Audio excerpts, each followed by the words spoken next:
Hi everyone, welcome back to the channel. It's lovely to be with you again. Just going to take a few minutes to quickly finish setting up. I'm sorry that I am late. We got caught up with time. I was trying to finish my grocery order. And yeah, so it always does take me a little bit of time to just get all of that sorted out. And I try meal plan.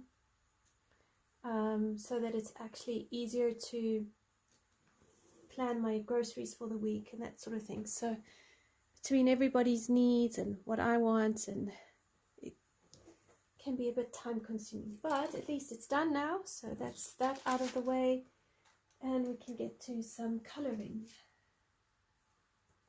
So I was looking through some of the comments that came through on the channel on my completed pages video for March, and I had someone post saying they felt that my page here in Magical Dawn, which we did the background, they felt that the background was really good and to not add more to it, which I had wanted to do. I wanted to come in and build up the color more, but if I look here, I'll try to lift it up so you can see.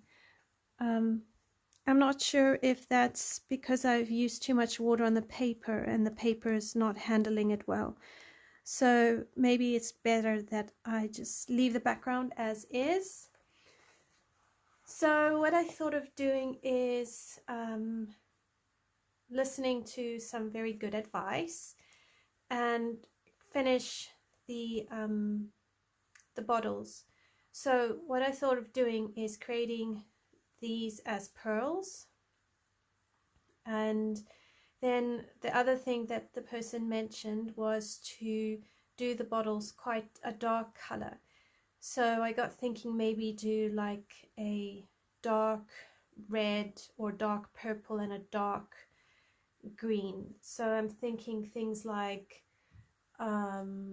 cobalt turquoise with maybe some French grey to deepen it up, and I don't know, I'll have to have a play with the colors, because I'm not really sure which colors to use.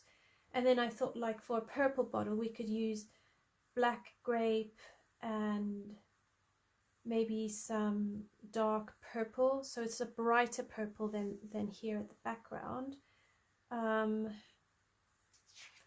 When I mentioned it to my husband, he said not to do a dark blue bottle because it would clash, it would blend into the background. So I'm trying to tell myself to stay away from dark blue. But we could possibly do a dark red, in which case maybe like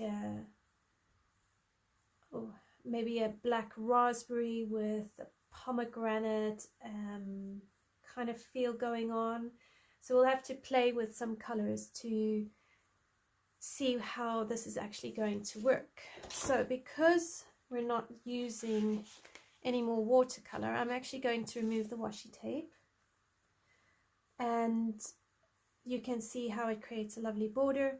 And then we'll just work with Prismacolors, because I feel I've got a bit more of a range with Prismacolors. They've got some very unique colors, like black grape, for instance, or dark purple and black raspberry or black cherry, whereas my other budget sets don't really have that variety. Hello Lion and the Lamb, how are you? I am feeling better today, although I'm a bit fluey. I think I've come down with a cold, but the headaches are a little bit better. I have to always watch though, because I get tension headaches, and then it can, if they're really bad, it can take a good week to properly clear. So I do have to just watch that. But the sun was out today after about a month of bad weather, so I'm really glad. I actually felt like, oh yay, it's almost springtime. It's almost summer, I can feel it. But I just have to calm down and remember it's still not quite warm enough yet. So just to take it easy. The trick with the washi tape is that sometimes the paper peels with it as you peel it off. But I think the effect is really, really lovely. And then I don't have to worry about my pages sticking together.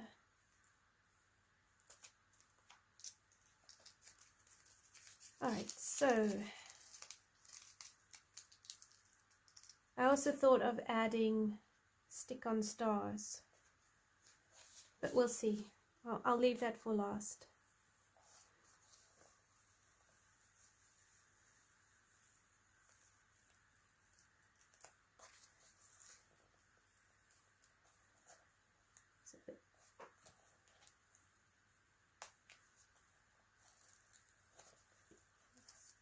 Catches in some places and then you have to just peel it slowly.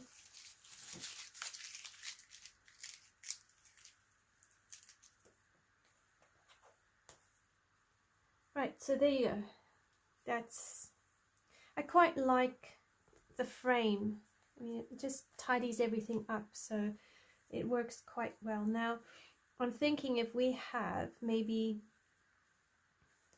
purple here, green here, and then red here, and then I'll see what to do with these as we go.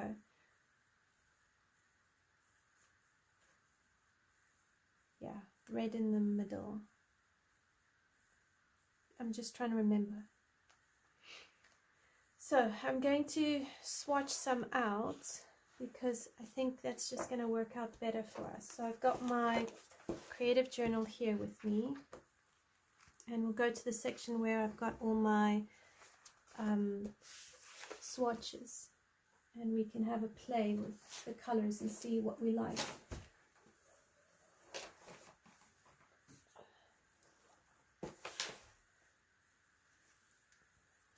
So let's have a look. We take a pomegranate.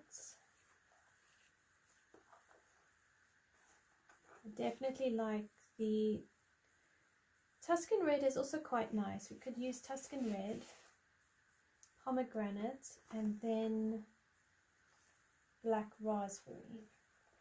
So you can do a swatch and see if we like it.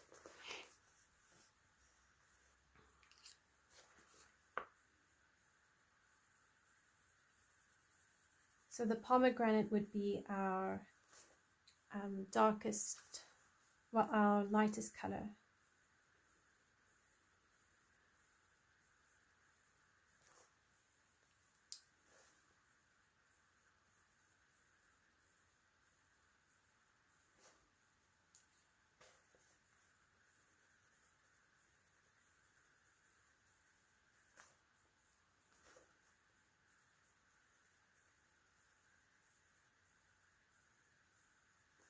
Which actually, I think that's quite pretty.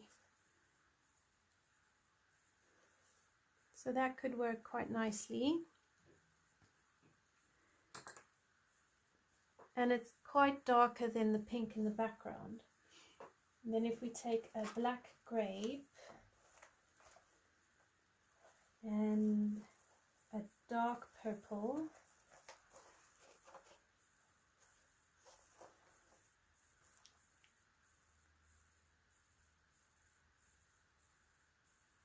with maybe a Dahlia purple. Let's see. So the Dahlia purple would be our lightest color.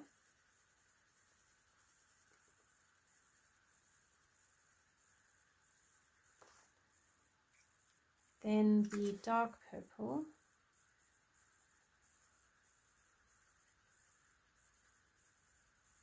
You can see they blend in quite nicely together, which is really great.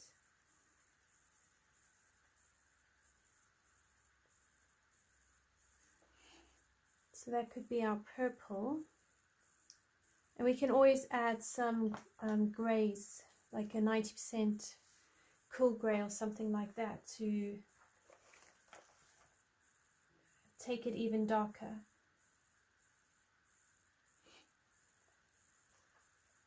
And then we were going to do a dark green, so a cobalt turquoise, possibly a dark green,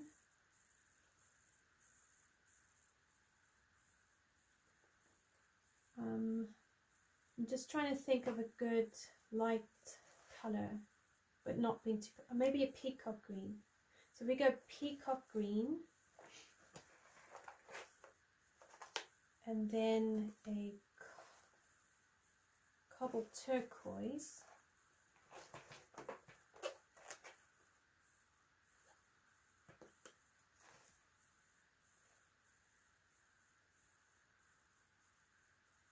with actually maybe a 90% grey. So I've got a 90% cool grey. So let's see.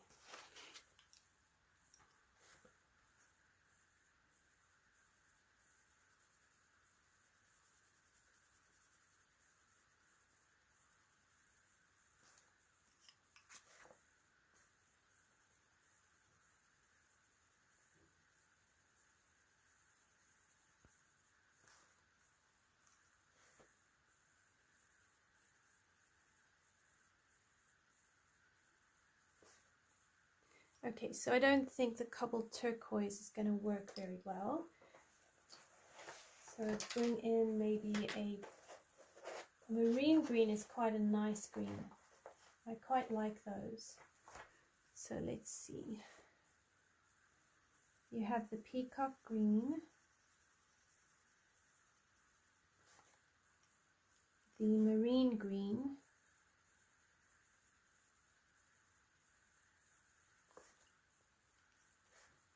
and the 90% cool grey.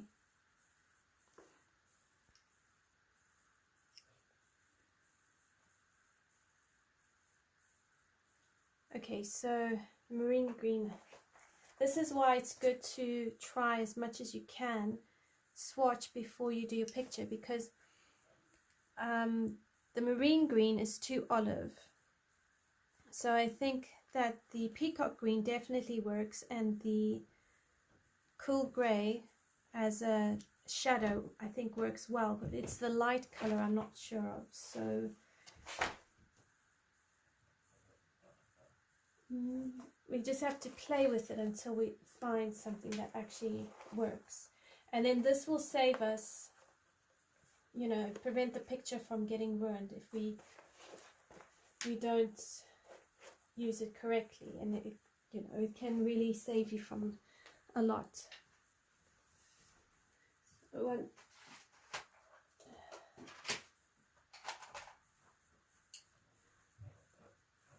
if we do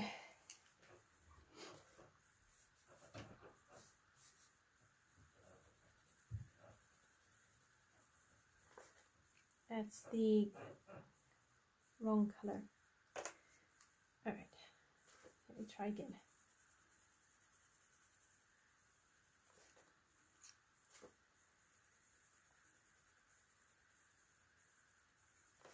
And then you have your dark,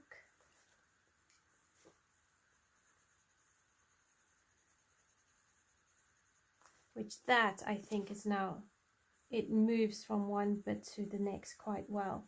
So I think this works much better, because you've got your bright section and then your darker section. If I zoom you in,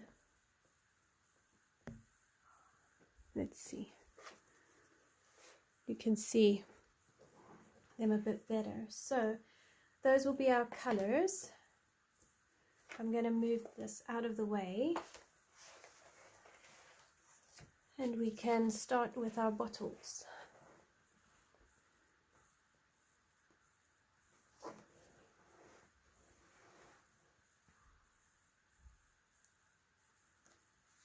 Okay, I want to keep my purple and my red opposites and have the green in the middle.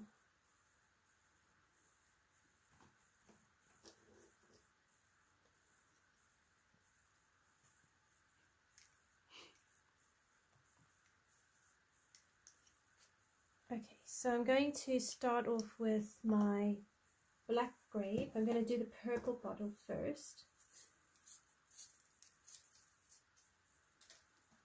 And just keep my pencils quite sharp.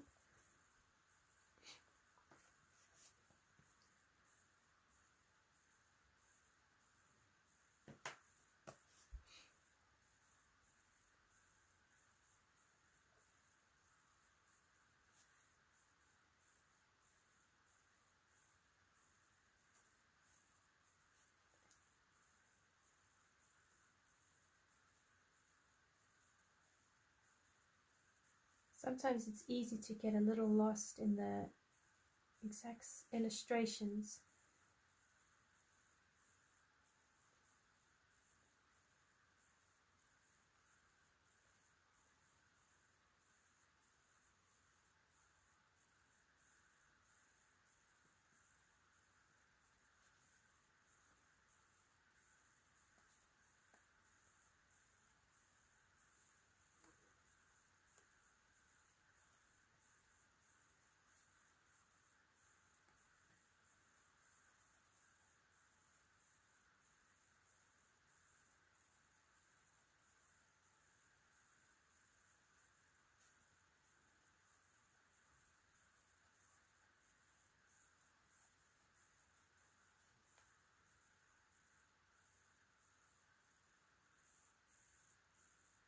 So with these sort of things, I'm just going to work on wherever there's dark, I want it to be light. So like here, I'll come down with dark onto light. I'll just alternate it that way.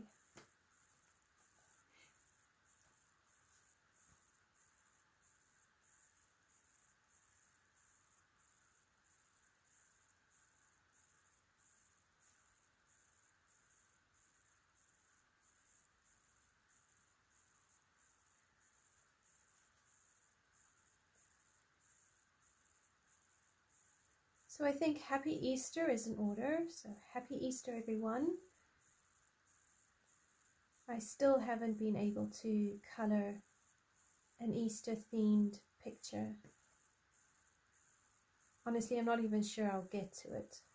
I was looking at Kanoko Igusa's pages and designs to see if I could find something there. So I'm toying with the idea of doing one of her pages. But I can't make up my mind between Erie's Easter page in Romantic Country 2 versus a Kanoko Igusa page. So the jury's still out on those ones. I looked at Rita Berman's, the one with the land under the microscope, but I don't know.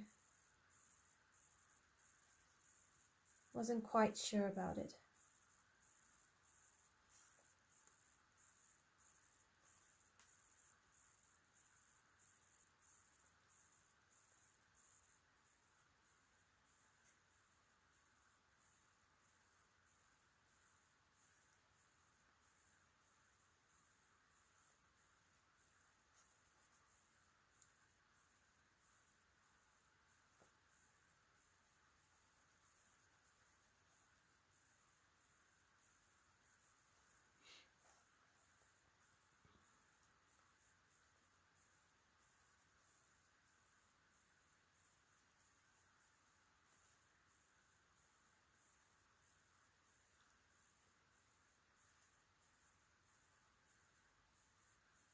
So yeah,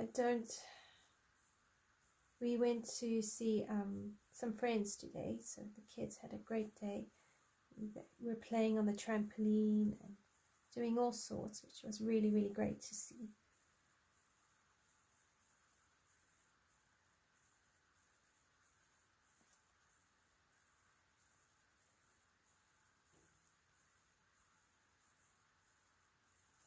So I don't want to have too much black grape initially. I'll add more as we go and we build this up.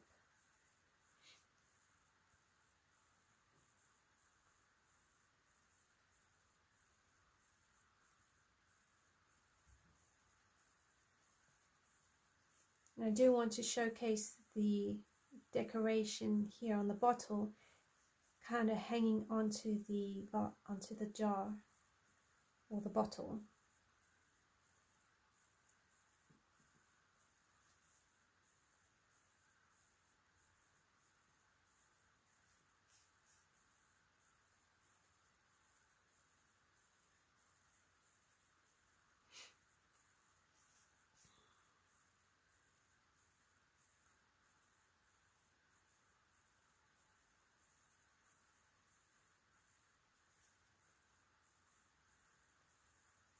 You could showcase that the bottles are either thick glass, so like a colored glass and not a see-through glass.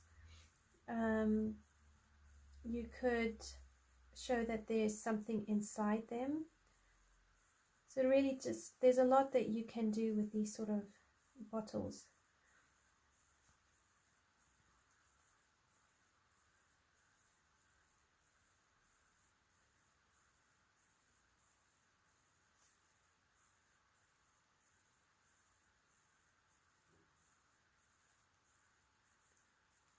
I find now that daylight savings has kicked in, I'm going to have to start watching the time carefully, because I tend to forget when to do dinner if I go just by the feel of the day or the sunlight. So I'm going to have to start working very carefully that I don't end up going too late because I'm not watching my time.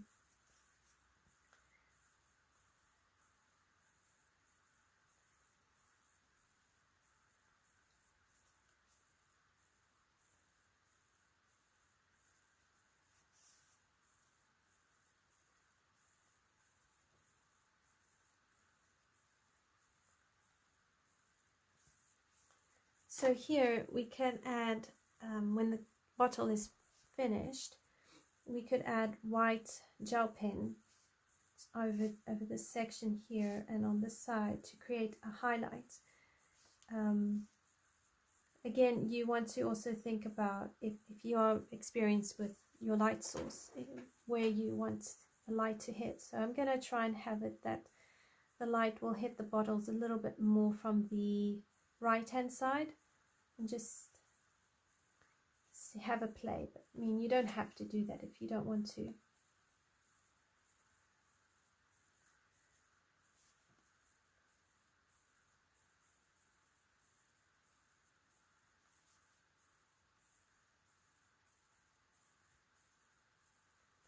Then if we do the chains, the same purple.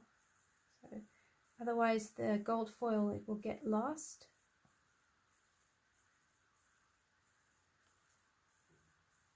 And then we can maybe do this, a green jewel or something, so that it picks up from the other side. We can balance it that way. The pearls also don't have to be white. They can be different colors.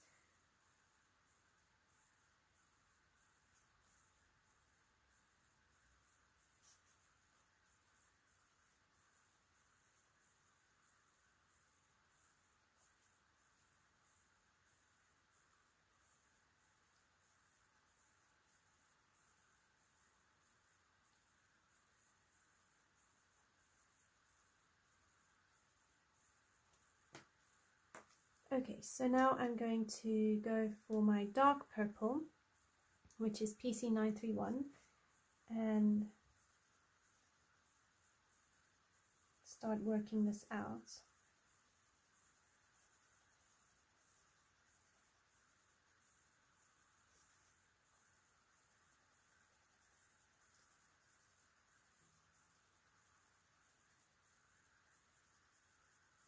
I don't do much dark glass because in my brain I'm always thinking of transparent glass.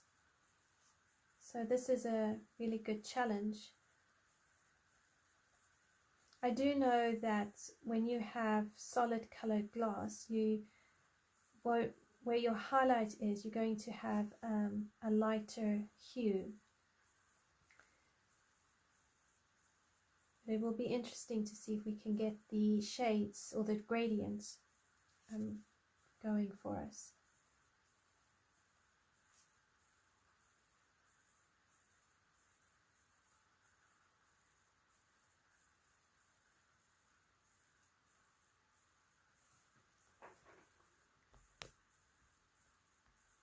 Just bring you in a bit closer so you can see.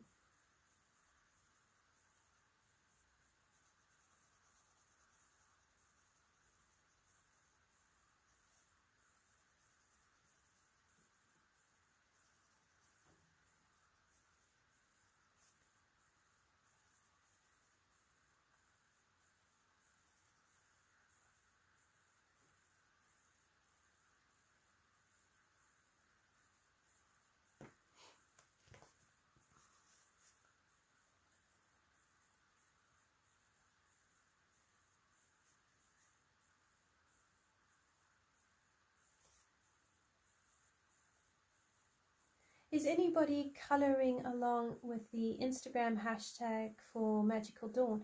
I think there's someone who is busy working through the entire book, and every month they pick a page out of Magical Dawn to color.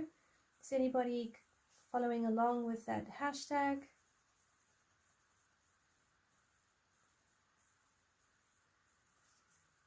I saw this month's page and I thought, actually, it's a page I've been wanting to do for a while.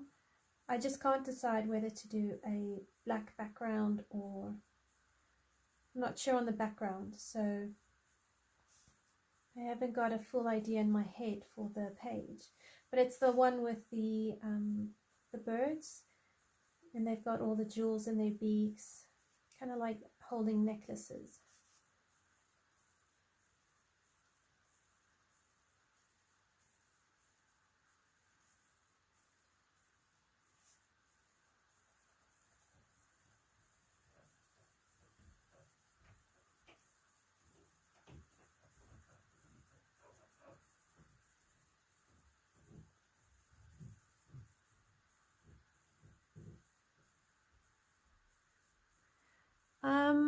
I think the hashtag is, oh gosh, I'm not sure if it's Barbara Color.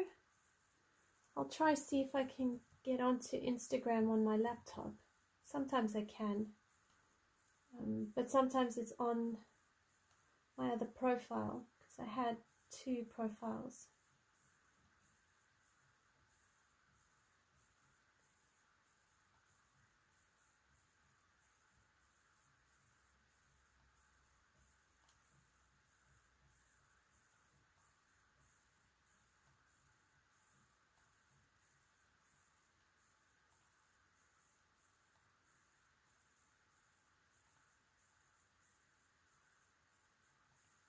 And I ended up creating a separate Instagram profile for my coloring.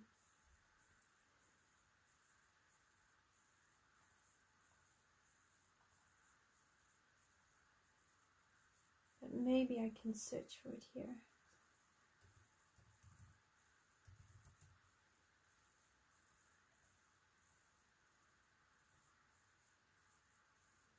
Let's have a look.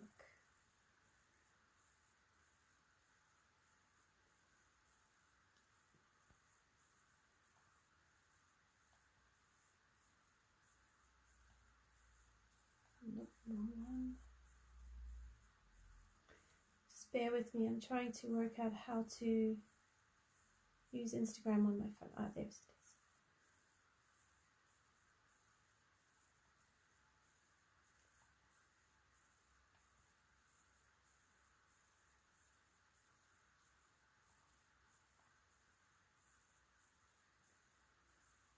Here we go. Yeah, it's at barbara.color, color with a U. And it's 3 birds with these sort of necklaces or chains and some jewels.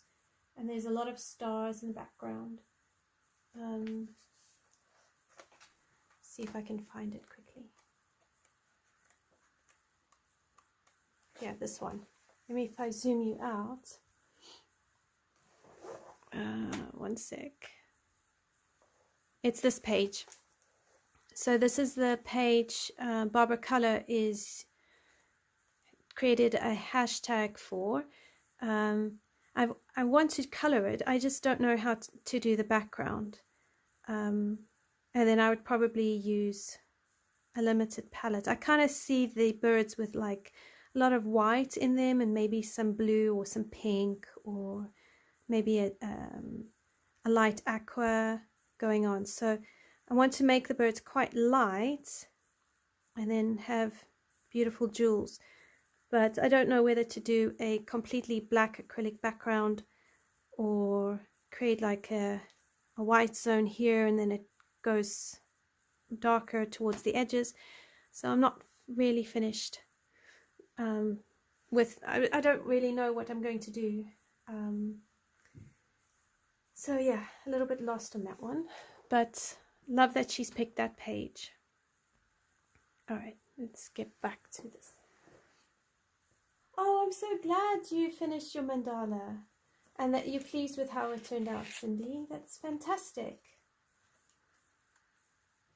I haven't finished mine. To be honest, I'm finding it a bit hard to keep going because it's repetitive. But I really do need to finish it. So it's my mission to finish it this month and get it out the way. Did you add a background to it or feel that it needed a background?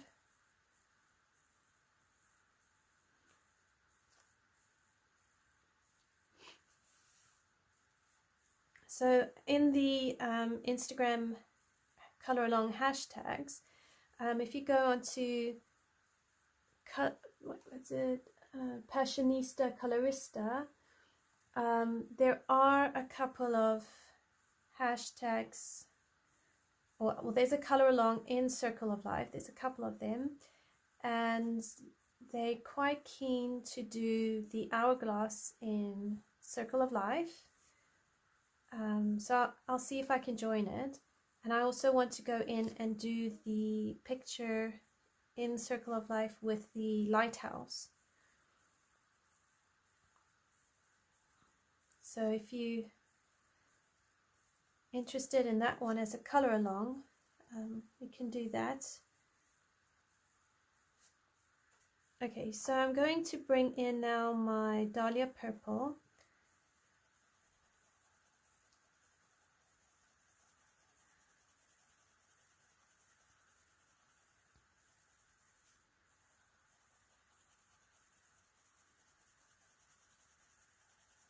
And I'm not going to be too hard with my pressure just yet because I really just want to place the colors and see how it looks first and whether or not I need more of that black grape, which I'm kind of thinking I do need.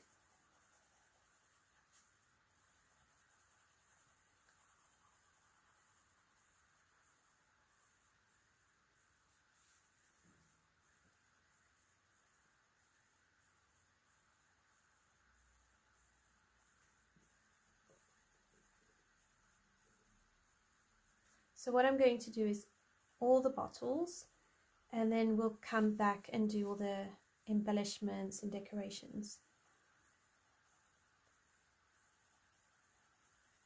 So I feel like I will have a better idea of what's going on if I do the bottles first.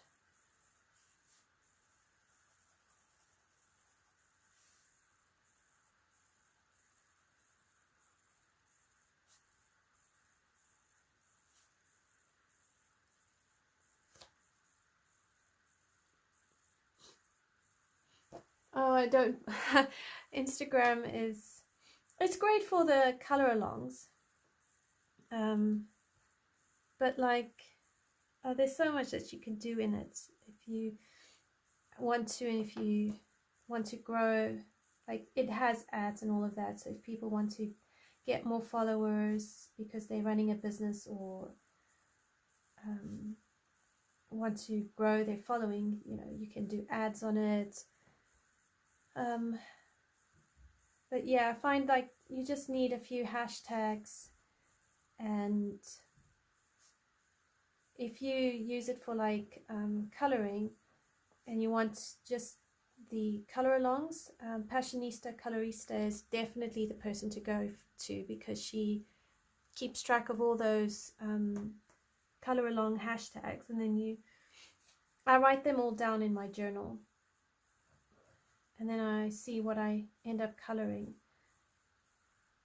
Some people are so good at getting to most of, like, quite a chunk of those color alongs, but I find I tend to, I think because I color based on my mood, I don't get to as many color alongs as I would like. So this month it's Easter eggs. I saw a picture of bunnies, so I suppose you could do Easter bunnies. Castles was another one I saw, which I thought actually I wouldn't mind doing. But there's a few castles in like Aries books or Clara Markova. Hanna Karlzon's, yeah, that Magical Dawn page, and then some people working through seasons. There's Christine Karen, that's come up this month, so some of her books. It's also a great way of getting ideas if you're lacking in inspiration or anything like that.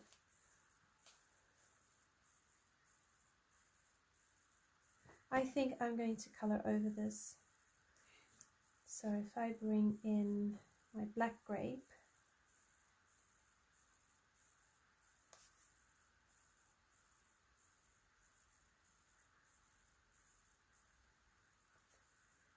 and then the dark purple,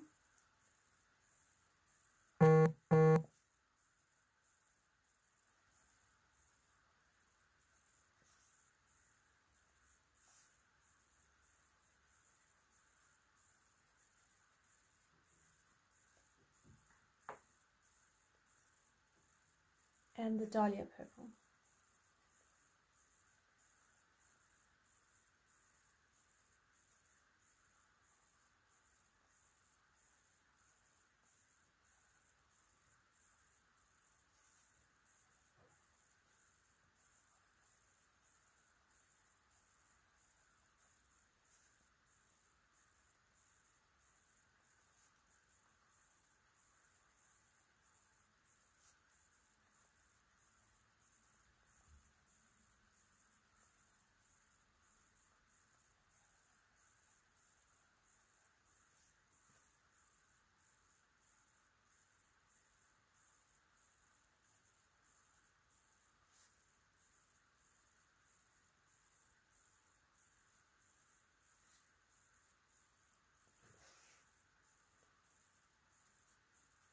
So I'm just using the same colors up on the chain.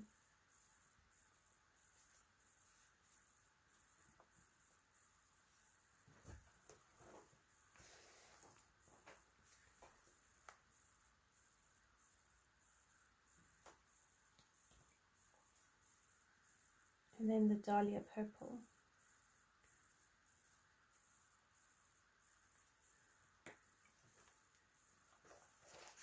I could possibly use a lighter color.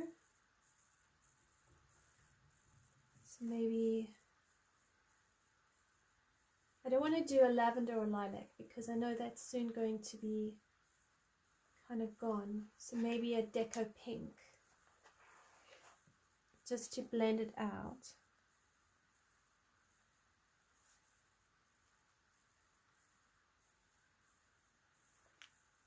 So it's not really to add a color, it's more just as a blending tool.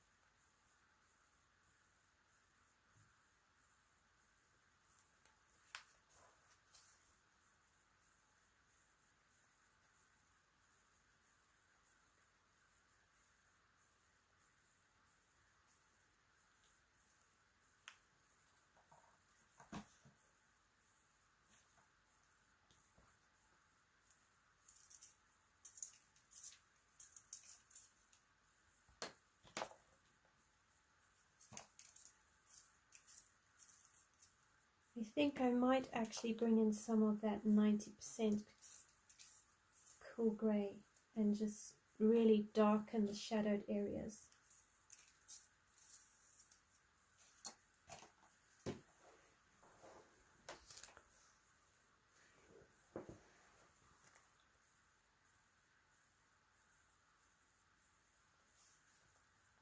So this is the 90% cool grey.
So as you can see, the 90% cool grey just really helps to bring out those shadows.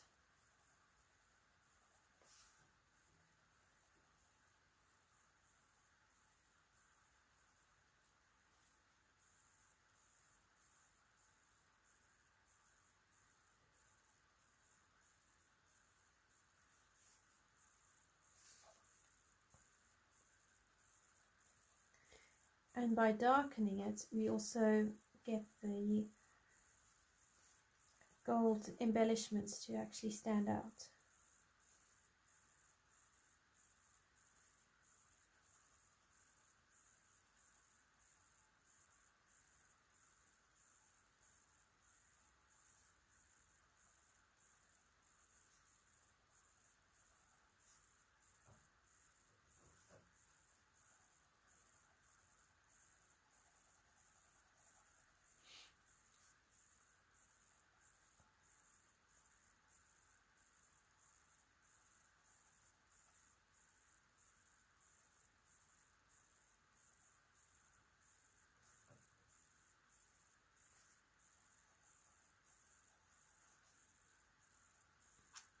So we had a really hectic weekend.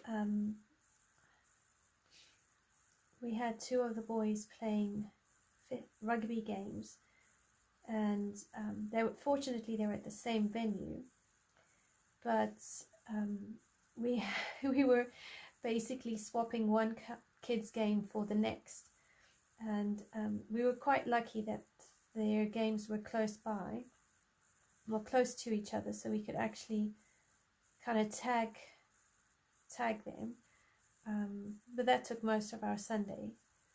And then this weekend is going to be quite busy as well, because I managed to get my eldest son in a Rubik's Cube competition, and so we're going to be spending our Saturday driving him around so that he gets to go to this competition and just see how he does compared to other people with the Rubik's Cube, because he's pretty good. I mean, he solves the Rubik's Cube now under 50 seconds. So I entered him in a couple of different ones. I just find as they get older, it's getting busier and busier in a good way.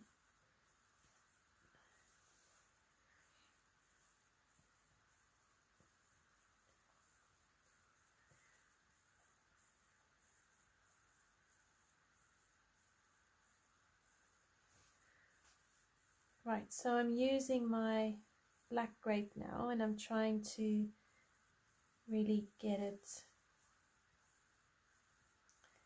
this a bit more of a darker bottle so that it really contrasts in the background and doesn't get lost.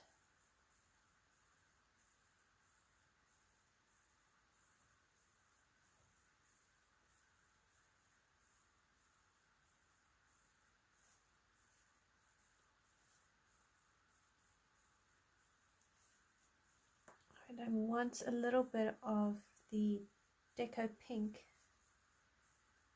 blending into this here.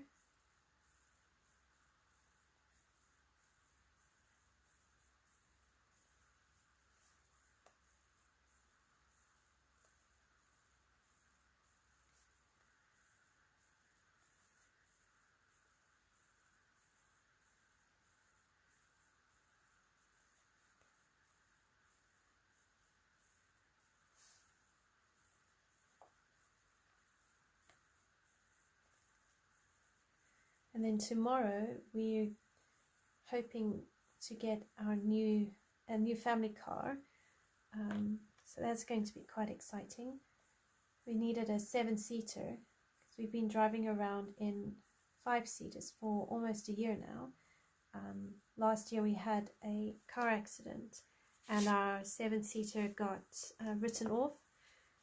So we have been taking our time just watching the second-hand car market to see what comes available. So yeah, I'm hoping that the one that we're looking at getting tomorrow will hit the brief, you know, tick all the boxes, and we'll have that sorted, and gives us a bit more room when we, you know, giving other people's kids a lift or just helping out. So that's exciting.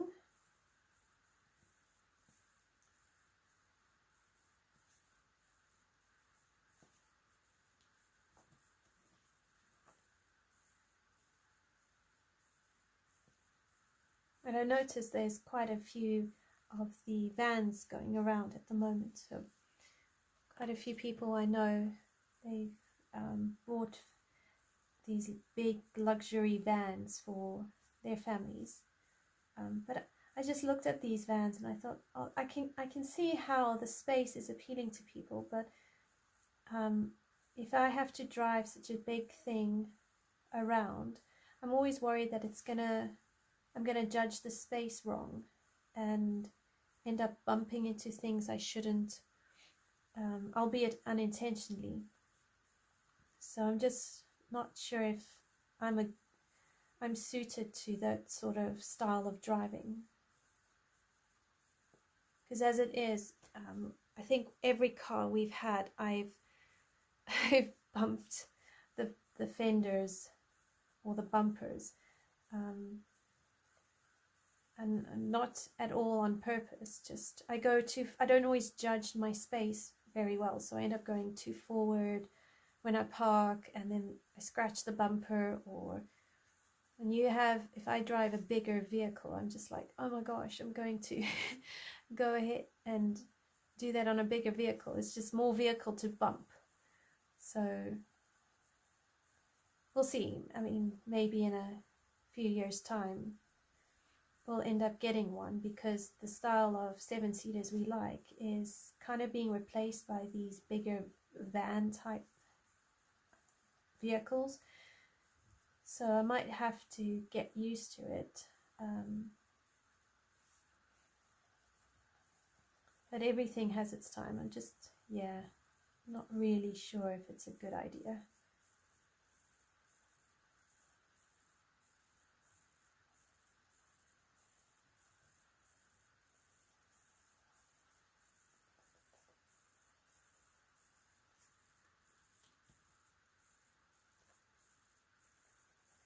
Alright, so then I use the Deco pink to blend.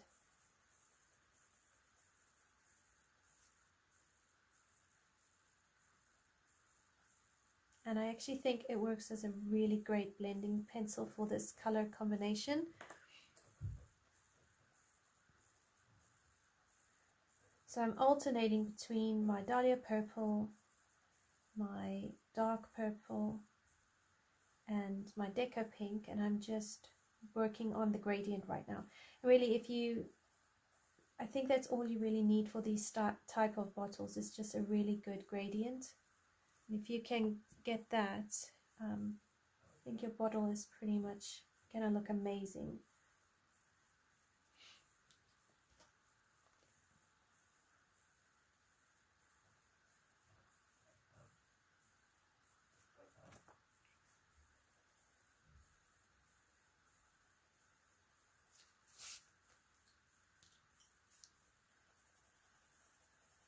And the more pigment you've got down, the more your blending pencil has to blend. So that's always helpful. So that was my Dahlia purple. Now I just want a bit more of the dark purple, so that the gradient from the dark side is a bit more smooth. It's a bit smoother.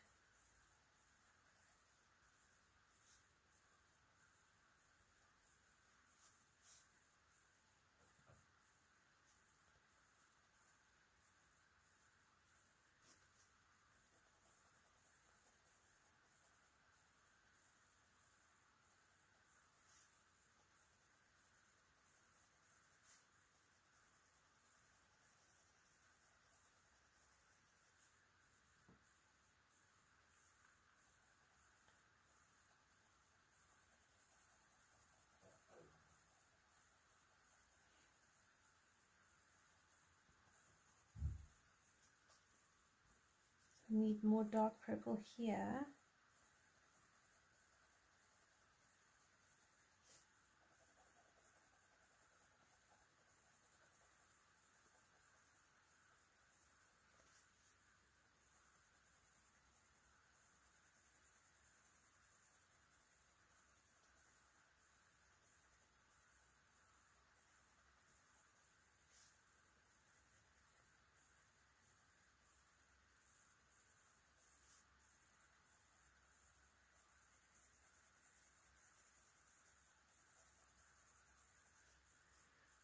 And then the Dahlia purple.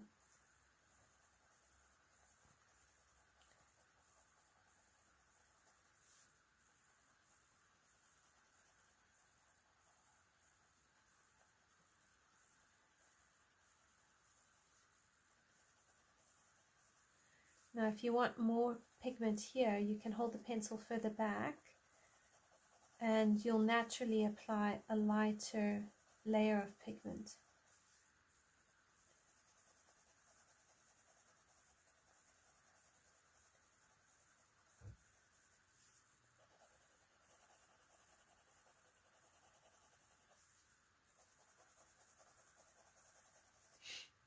And then we can come in with the Deco pink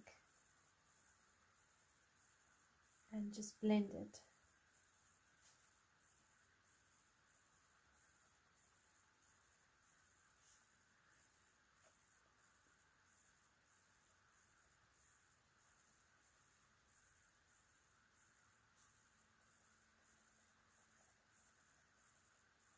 And then I go over that with my dark purple and just And then, you know, work on that transition.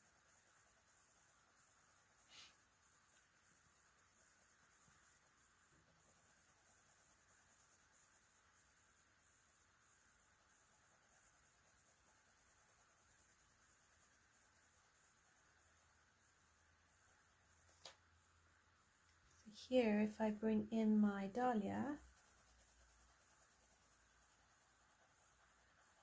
I can work on blending this into each other a bit more.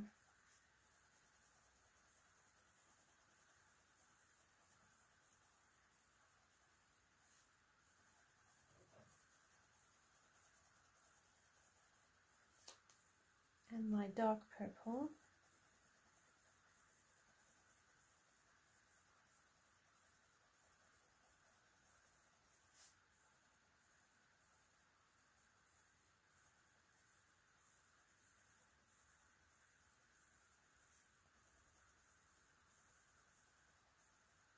I'm terrible when it comes to the tooth of the paper. I'm always trying to get rid of it so I could color and color and color and color, and I'll end up with a wax bloom before I'm finished.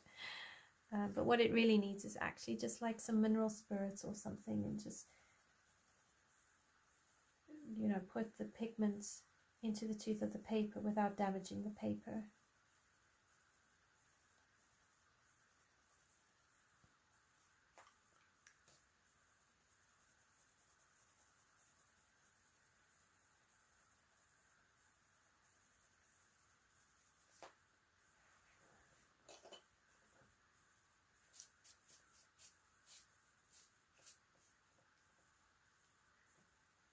Okay, so that's one bottle done. And now we'll do the green bottle in the middle, and then we'll do the red bottle. So the other way you could do it is put everything with a, how do I say it, a base color. So like do that.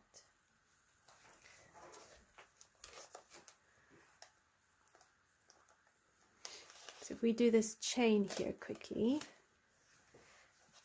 and we do these green. So this is the grass green I'm using.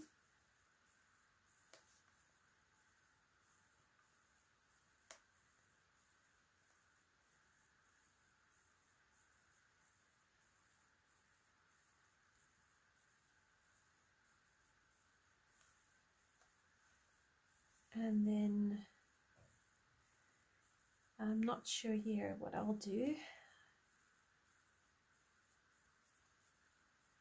So grass green, then you go peacock green.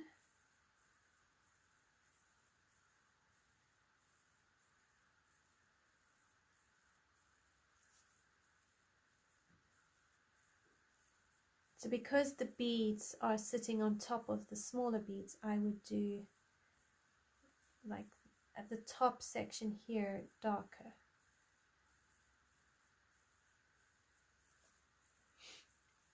And for a blending pencil, I might use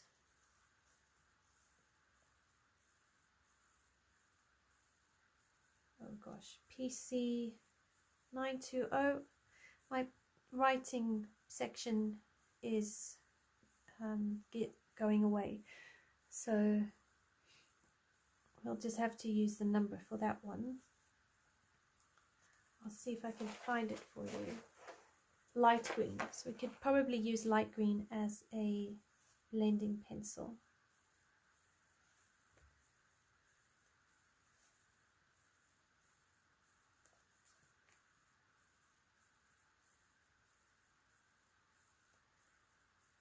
So I've promised my boys that I will give them an Easter egg hunt on Easter. But what they want is for me to go and create riddles. So the youngest one wants me to create a like simple riddle or clue that he has to solve, and then he gets a treasure map, and he has to follow the map to get his Easter eggs. And then the older ones, they want more puzzles and riddles to solve. So I'm probably going to have to spend a couple of nights this week thinking about which riddles to give them and how to phrase them. And I'm not really good at coming up with riddles. So it's going to really give me a good challenge to try and give them this sort of like experience. And I find because I give them the riddles, it keeps the Easter egg hunts fun and entertaining. Whereas if I just like hit them and say, okay, go and find, I think they would get bored. Hi Dawn, how are you? Thanks for joining, it's great to have you.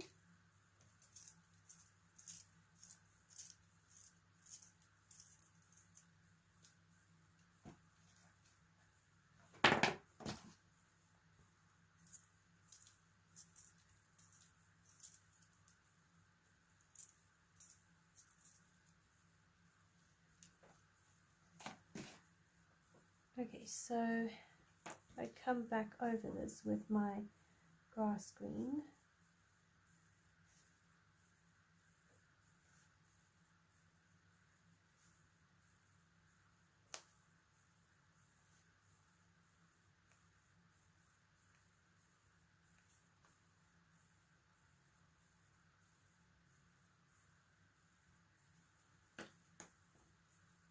Oh, I'm glad you're well. And then this is that pale green.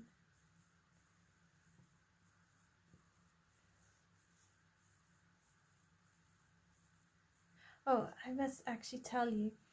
So I had last week on Instagram, I had a couple of people message me. Oh, we really like your art. We want to buy it from you. So I'm like, no, you can't buy it from me because these are adult coloring pages and they're not mine to sell. You need to contact the illustrators and get their go ahead.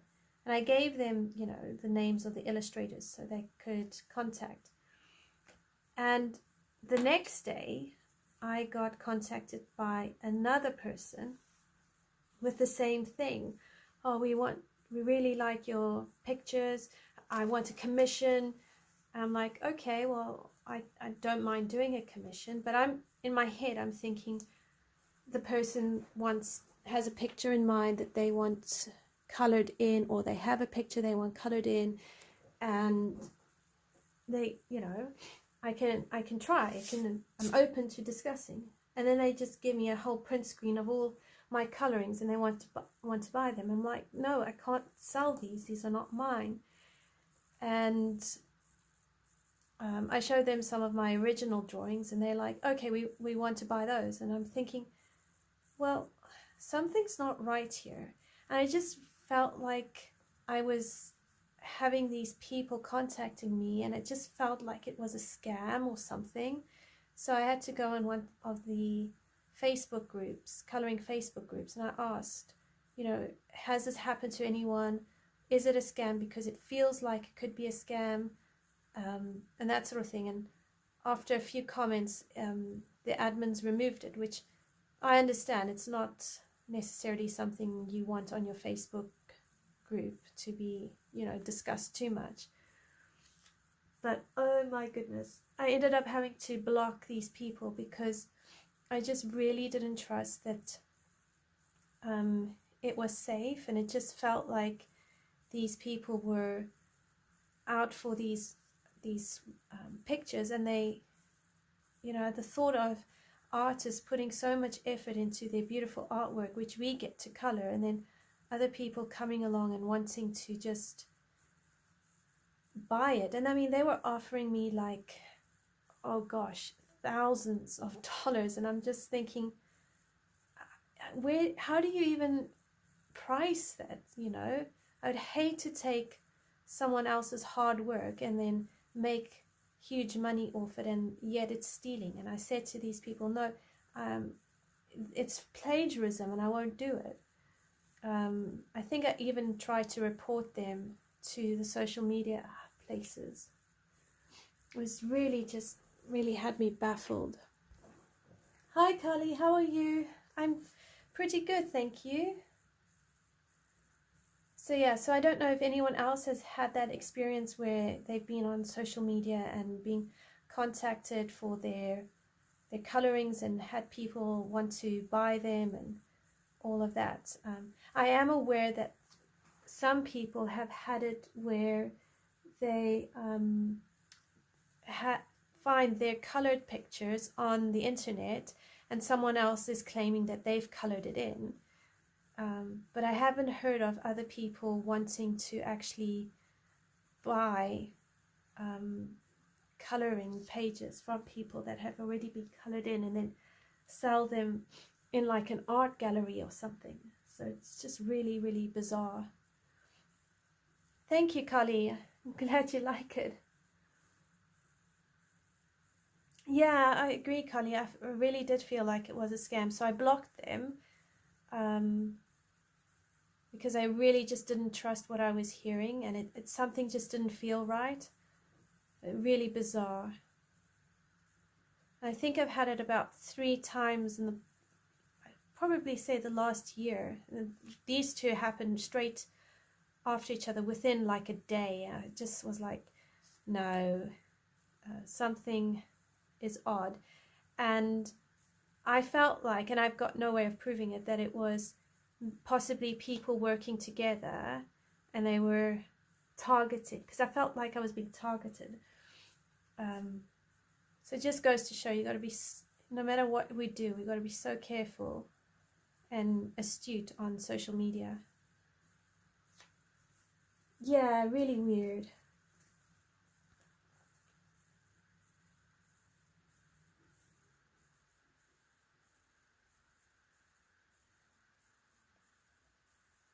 Thankfully, no harm done. At least I hope not.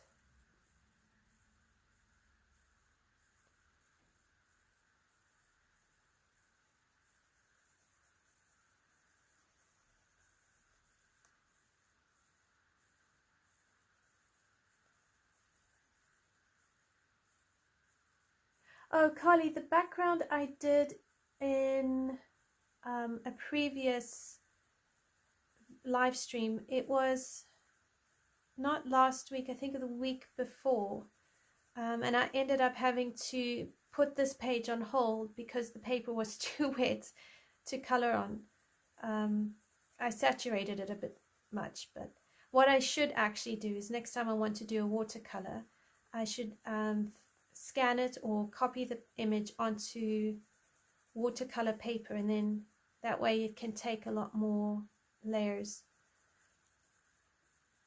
But I really like coloring in the books themselves, so I was reluctant to kind of go and scan all the copies.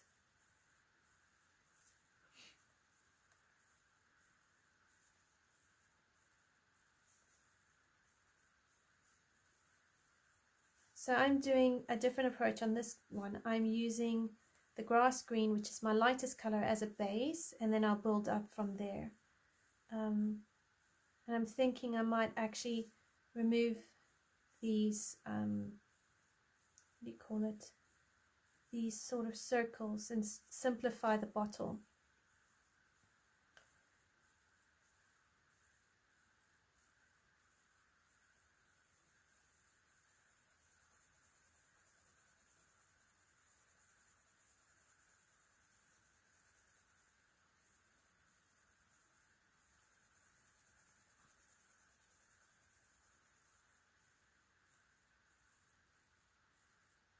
Oh, no worries, Collie, when you've got time. That's what they're there for, is whenever anyone has time and they're interested or they're in the mood for that sort of coloring page, they can just go there, find the image and get what they need out of it. That's the beauty of YouTube videos. You can go at your pace and your timing.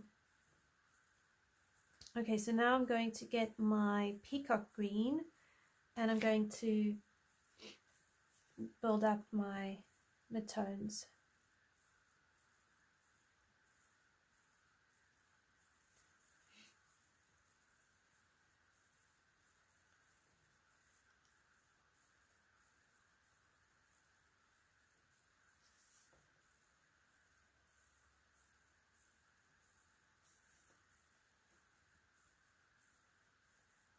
I think I counted how many pages I'd done in here, and it was actually a lot more than I realized.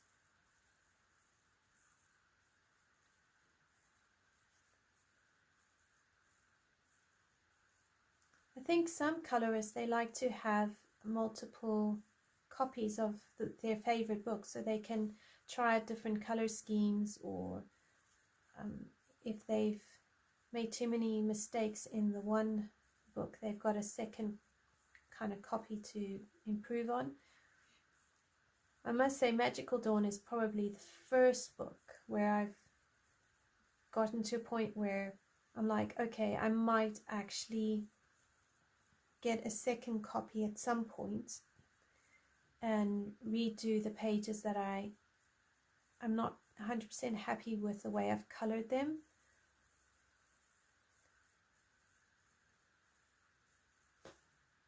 Do you have that? Do you have favorite books that you keep more than one copy of?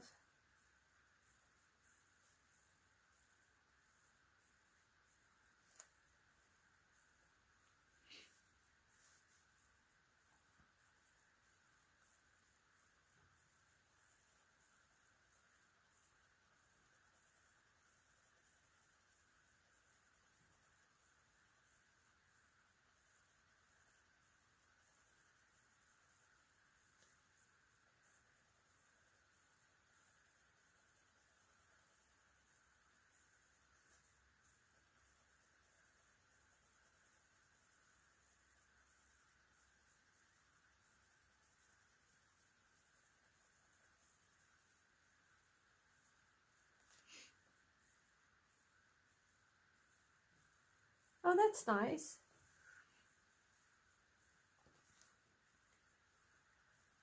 Yeah, I must say, I don't know if I would get multiple copies of books, because I mean, even when I read, and I really do enjoy reading, but I don't tend to read the same book more than once unless it's really, really something that impressed me, or I really enjoyed.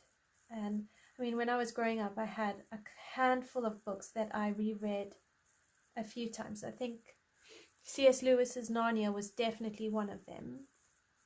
And I had my favorite books even within that. And then there was another set of books. It was a trilogy. I just really loved the story.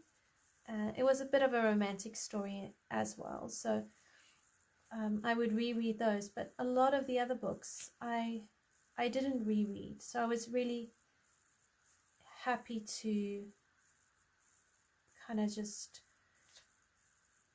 have it once, or borrow from somebody and then read the story and return it. So I kind of feel like similar with coloring books.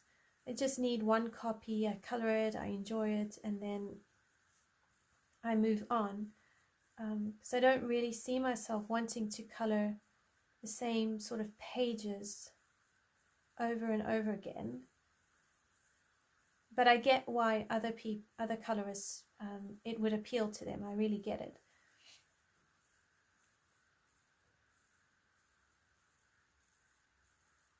Oh wow, yeah, Fairies in Dreamland. Is that the one by Denise Klett? Because her books really do have a lot of pages in them.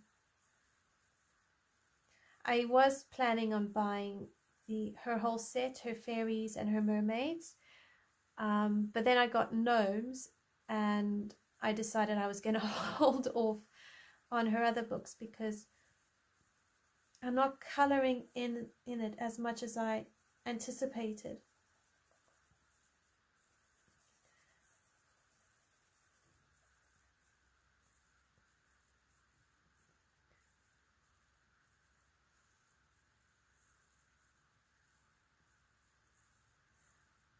Oh, Claudia, that's fantastic. I'm so glad that it was inspiring and that you were really happy with it. You have to forgive me. My Portuguese is really rusty, so it's easier to reply in English at the moment than reply in Portuguese. But it's really cool that I can read your comments, and I understand what you're saying. So I need more Portuguese practice.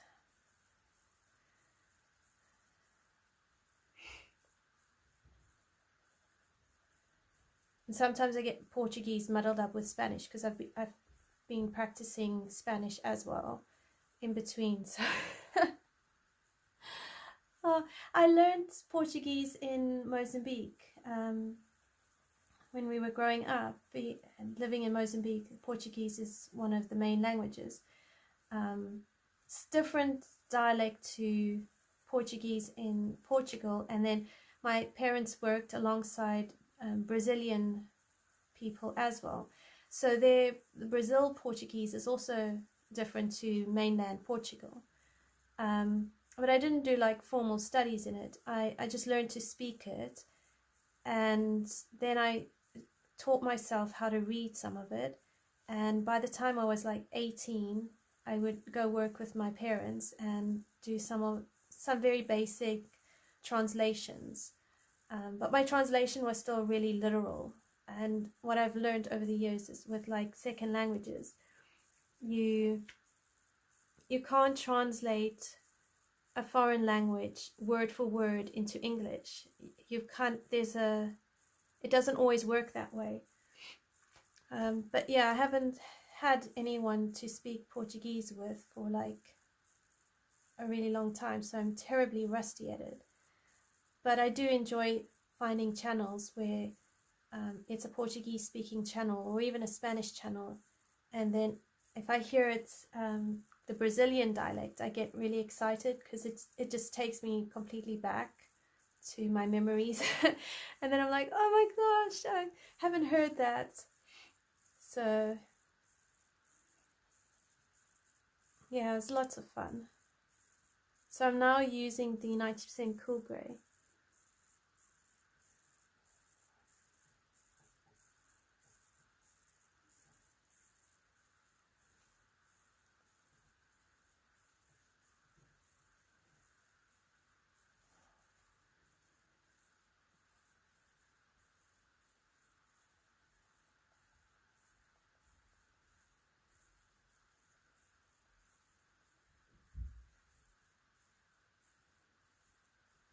I mean, if you don't mind, like, I can try to speak some Portuguese, but there'll be words I'll get stuck on, and my brain fog will kick in a bit.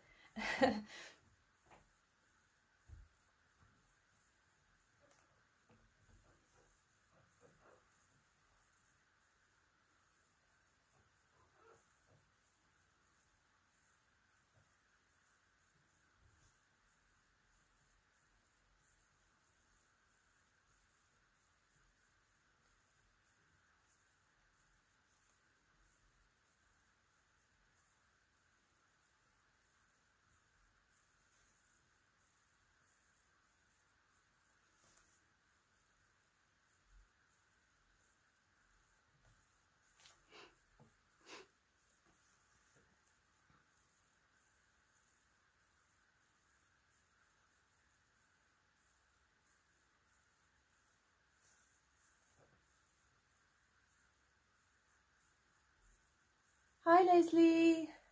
Oh, thank you. It's great to have you join. How are you feeling today?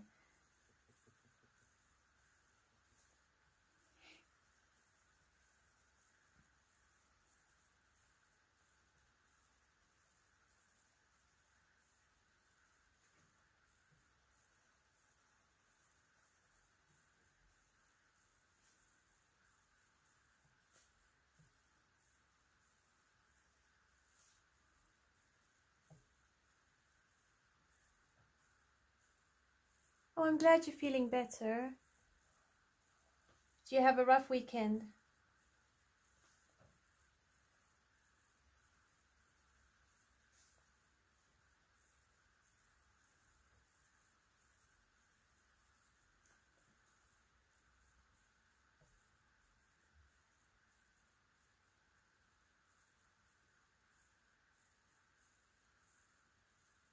Oh dear, I'm sorry.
So I'm coming along these lines here because they kind of like segments in the bottle, and if we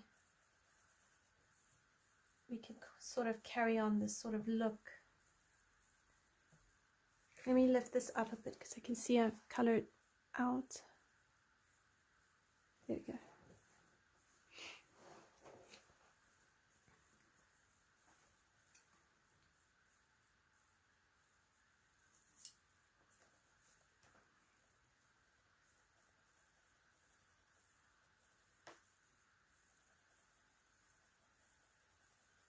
Okay, so I'm back on Peacock Green.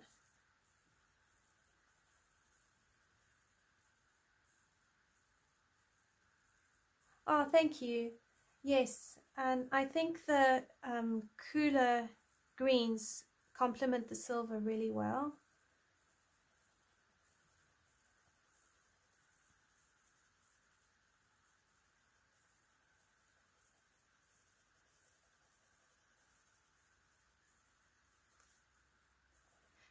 I don't think a red with the silver would work as well.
Carly, yes.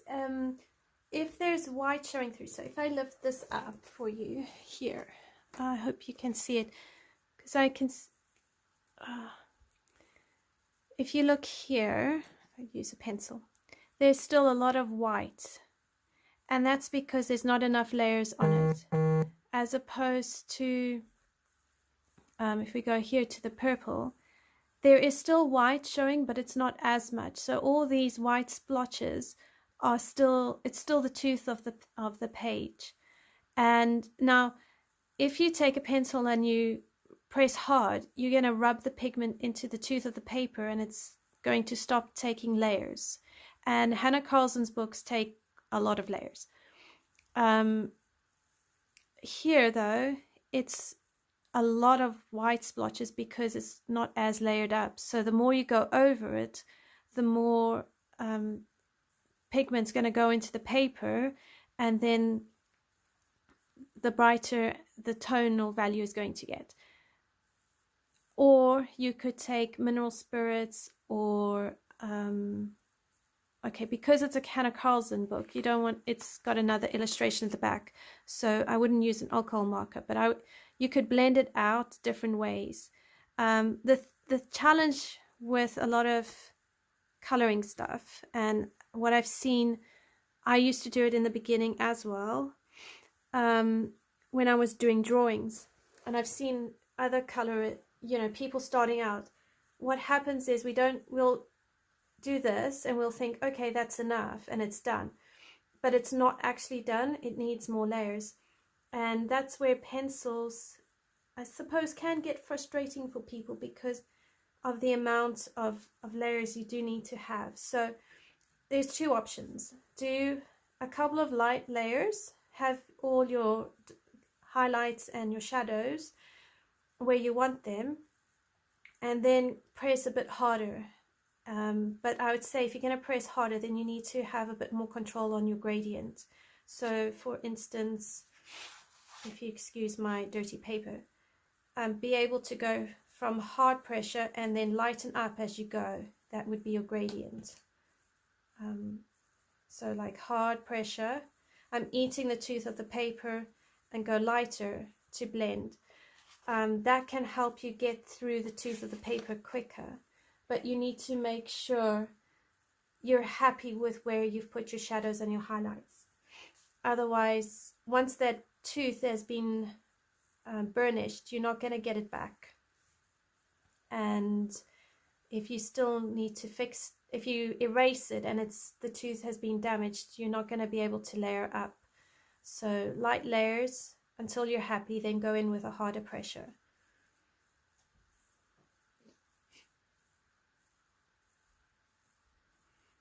Which gnome page are you coloring in?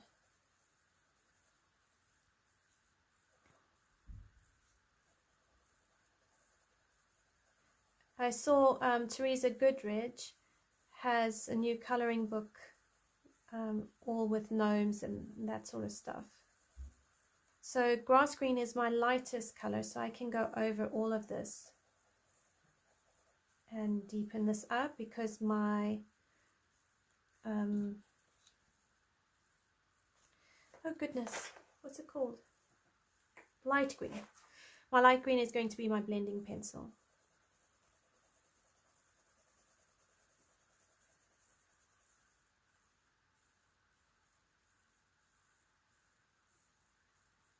Oh wow, I'm glad you got it and that you're enjoying it. Is it like a Christmassy gnome type of book, or do you think it can be colored in any time of the year?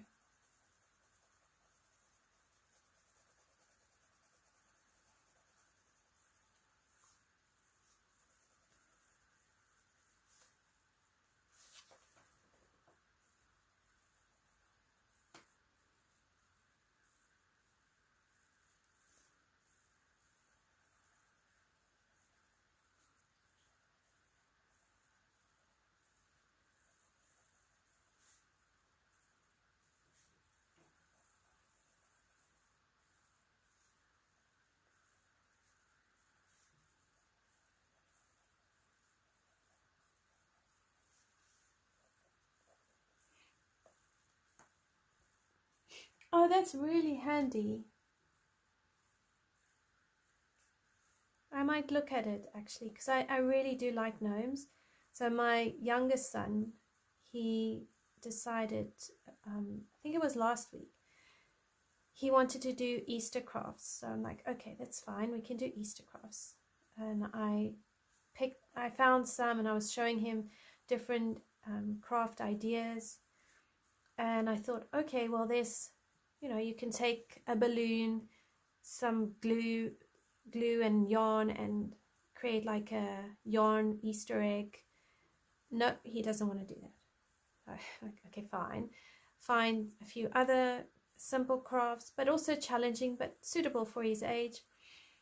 He decides that he wants to make gnomes. So we had to make gnomes for Easter gnomes. And I'm like, okay, I don't have fox fur or that beardy kind of material on me. I don't want to get it, and it won't arrive in time for us to do it on that specific day. So I found some different crafts for gnome crafts. I'm like, okay, well, we can do a gnome with yarn. So I spent the whole of my one day doing a yarn gnome for this kid, and it ended up typically being mom doing the craft with the kid, you know, happy and supervising. So and my glue gun takes a really long time to heat up as well, and I can't squeeze the glue because the glue stick is moving, it's getting shorter and shorter, so I have to wait for the glue gun to heat, and the glue can dribble down onto the card stock or the piece of cardboard I've got catching it, and then I pick it up and I'm trying to to do this. Anyway, he ended up being happy with it. So he's got a gnome with a what's it, like those, not cotton, but like a bauble, soft cottony bauble thing for a nose, and it's not glued on, and it ticked all his boxes. But I just thought it was hilarious. Here I'm doing Easter crafts with my kid, but yet I'm the one doing the craft.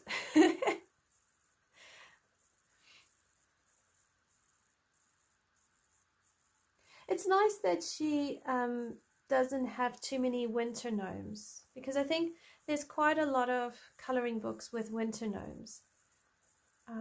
So it's great that you've got a gnome book for other seasons as well. That really is helpful.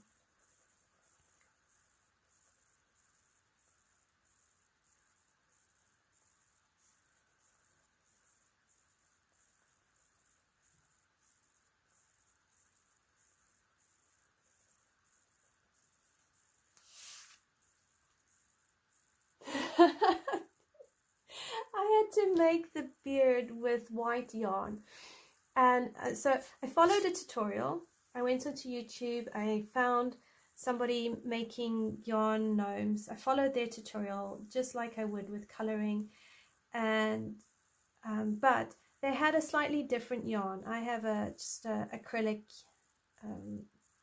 normal yarn, a DK yarn,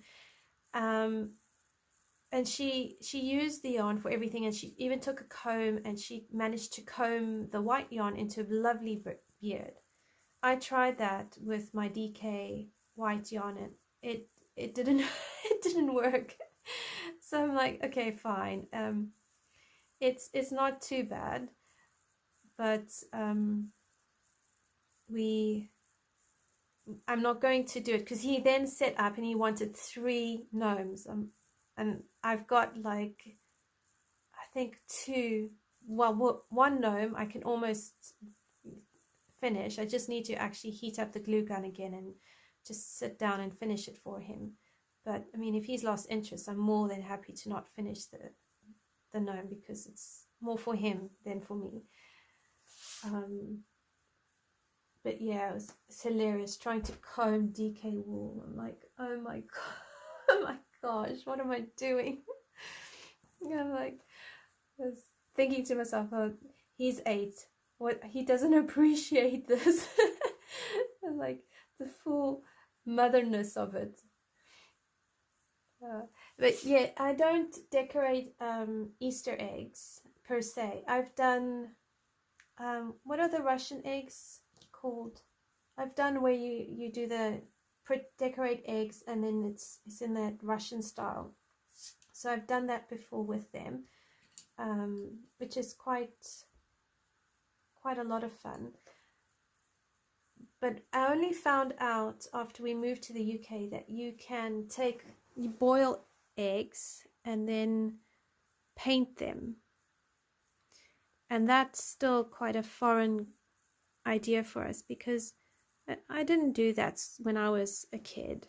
And our form of Easter sort of thing was really just the different Easter eggs we got. And in South Africa, you would get a box of marshmallow Easter eggs, and it would be different.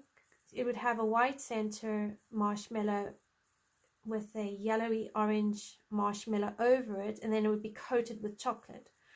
And then we'd also get chocolate Easter eggs, you know, hollow ones, but they were coated in white. And that was our Easter. We didn't really do much of the decorating thing, so I'm not very good with that. Yeah, paper mache Easter egg does sound like fun. I've got loads of tissue paper we could use. He's a character though, because a lot of stuff has to be what he wants, and if he doesn't buy into the idea, then there's no ways he'll do it. So it will be trying to let him think it's his idea. But I'll ask him tomorrow if he feels like doing paper mache. Okay, so we've done 2 of the bottles, so now we're on to our 3rd bottle, which we're going to do like that deep red. So I'm going to do the same thing. I'm going to give it a base, and then here at the top I want to create the different facets, but I'm going to go over all these black lines with a white gel pen, just to make it more of a different color. Because the other option is I can make that green, so we'll have to see.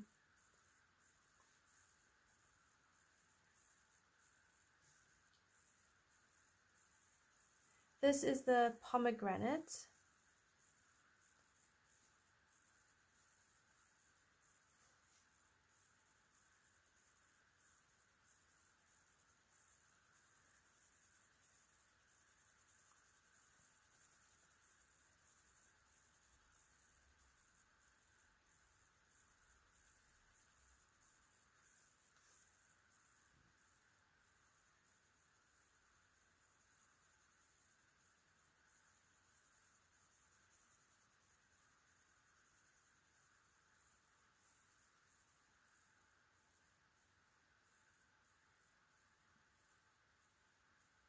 Oh wow, that's interesting.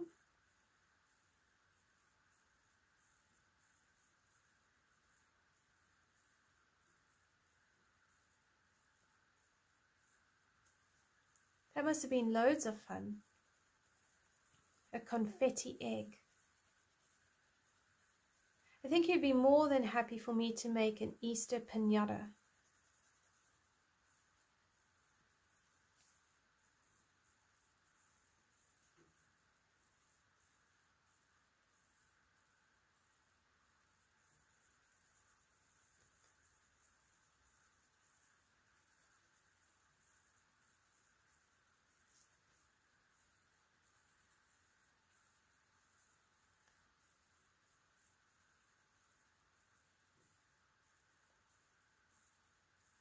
Oh, that's brilliant.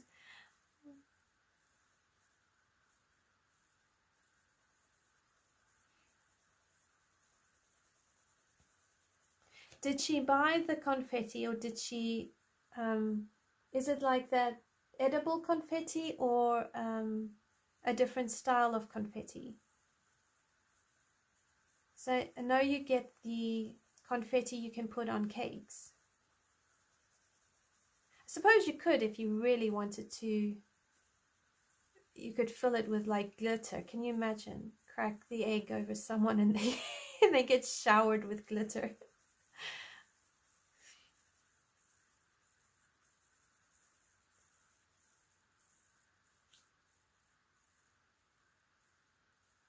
Oh wow, that's amazing. Cut up tissue paper.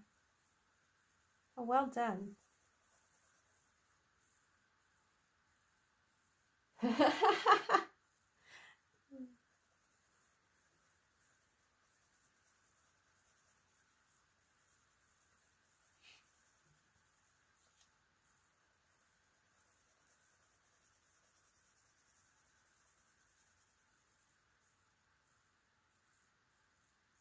Wow, your mom does sound amazingly crafty.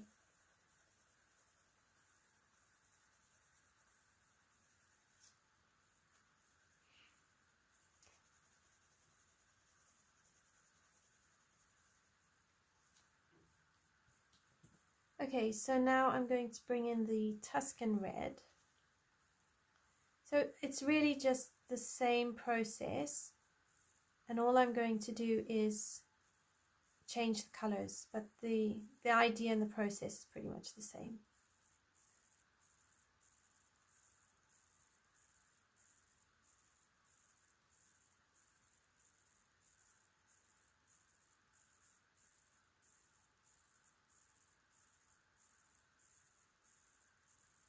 Oh wow, that's amazing.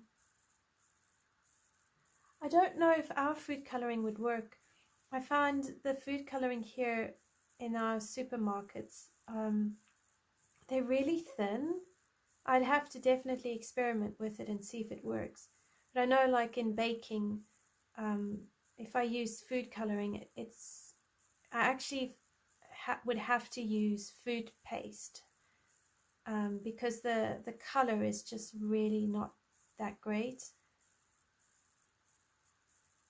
I know I tried to make a red velvet, I think it was red velvet cupcakes the one time, and I even went to the supermarket to buy not the food coloring, but there was a different one that they had available, and even that, it wasn't rich enough to create that red velvet look. So I'm not sure if it would work. I'd definitely have to test it, but it's a cool idea.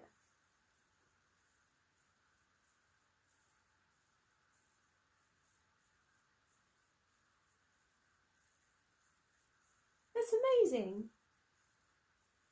Onion skin. Wow.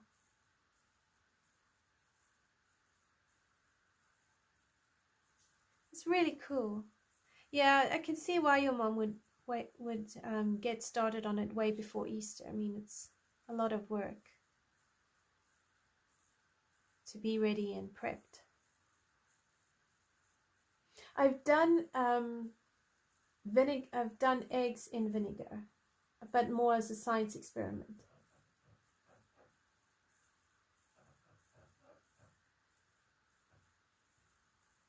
Oh wow, Leslie, that's a cool food coloring with rice. That's really cool.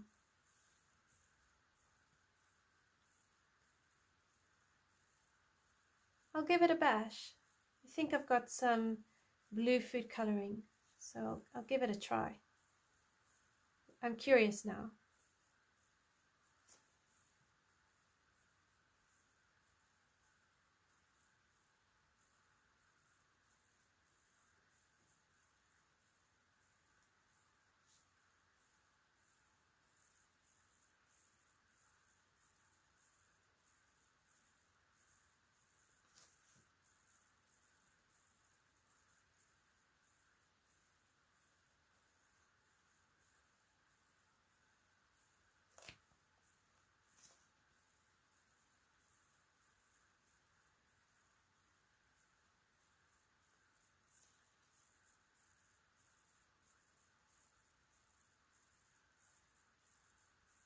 I would say every now and then I get my eggs in my grocery order, and some of them will actually come white and brown. And until we moved to the UK, I did not know that you actually got white eggs. I mean, obviously, you know, wild birds' eggs are different to chicken eggs, but I always thought that chicken eggs are brown. I did not realize that you could get white chicken eggs.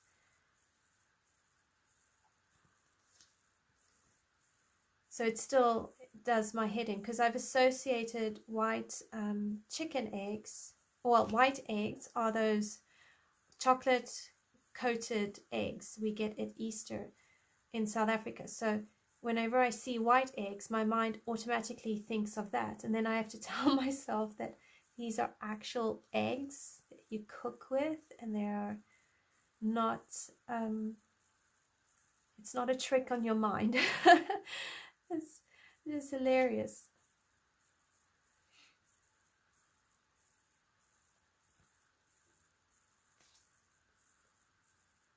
Oh wow, it's hilarious. You had the opposite. We used to have chickens in Mozambique. There were a couple of years where we kept chickens and, you know, collected the eggs as kids and all of that. But I mean, for the life of me, I can't remember what color eggs they had. Pretty sure they were brown, but I could be wrong. I just don't remember.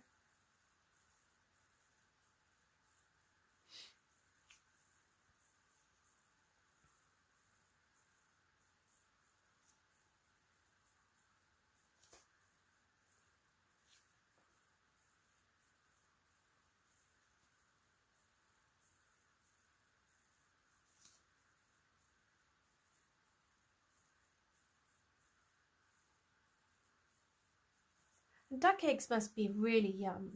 I mean, because they're totally different. And I think they're bigger. Now, some people will eat ostrich eggs, but I think, as far as I know, an ostrich egg is really huge, so it feeds a lot of people. I mean, I've seen the ostrich eggs decorated or painted on it. Those are incredible.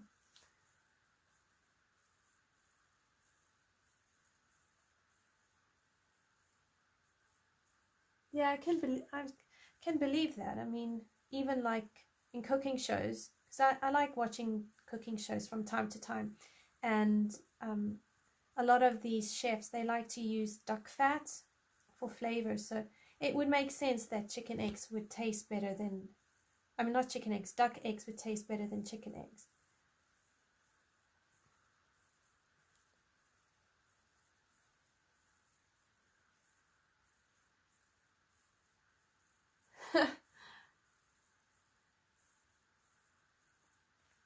Could be fun coloring duck eggs.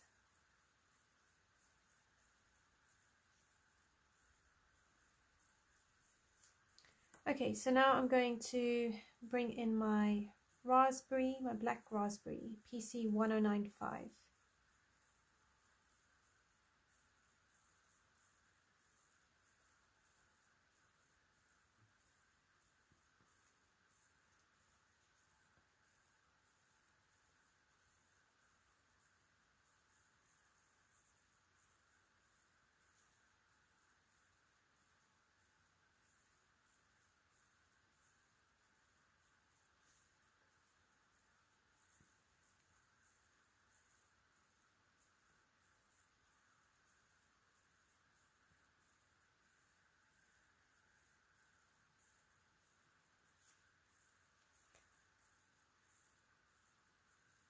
I think it was when I cooked ramen. So my eldest son, he loves Asia and the East, especially Japan and China. So his one birthday, he wanted me to make him ramen.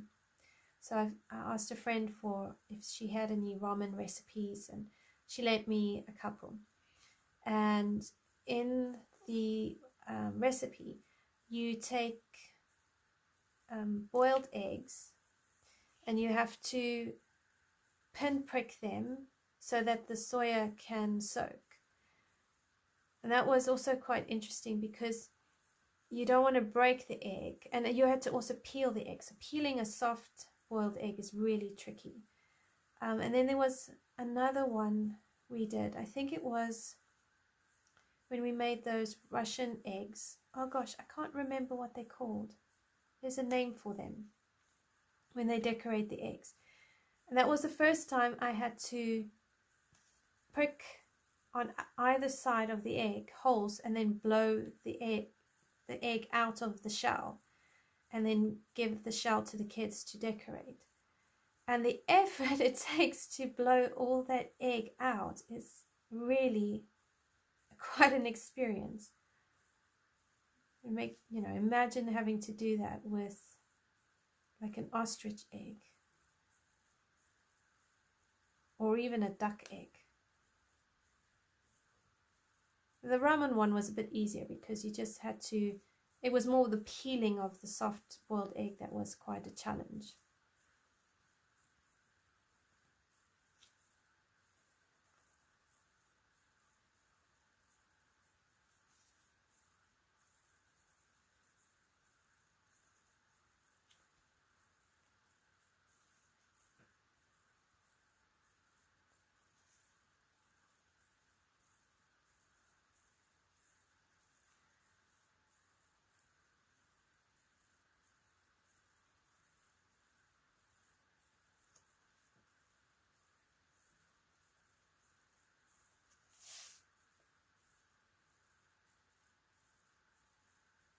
Oh, wow. You really do have to put so much effort into blowing out those eggs. Okay, I picked up the wrong pencil. I want my 90% cool grey. You could probably use a warm grey for these reds. They are quite warm in tone, but we can use a cool grey. I just want to go into the deeper shadowed areas and just deepen it up.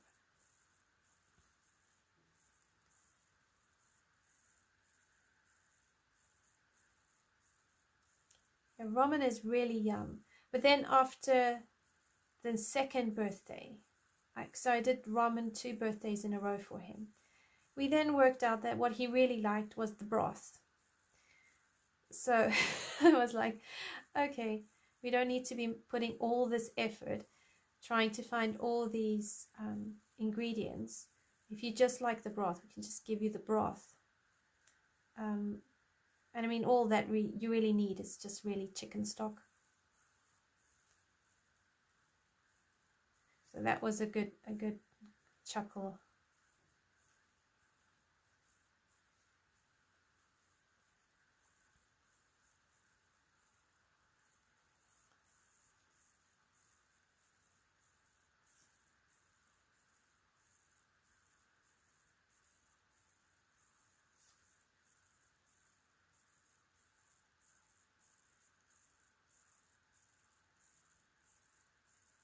Yeah, Leslie, that makes a lot of sense to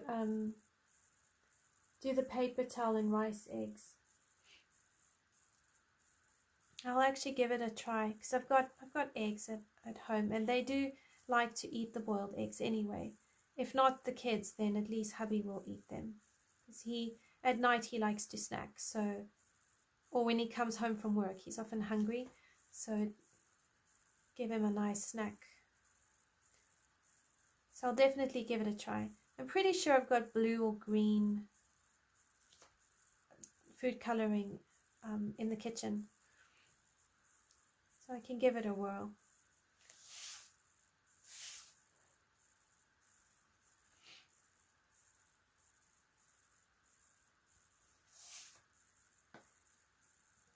Okay, so now I want to go over all of this with my pomegranate.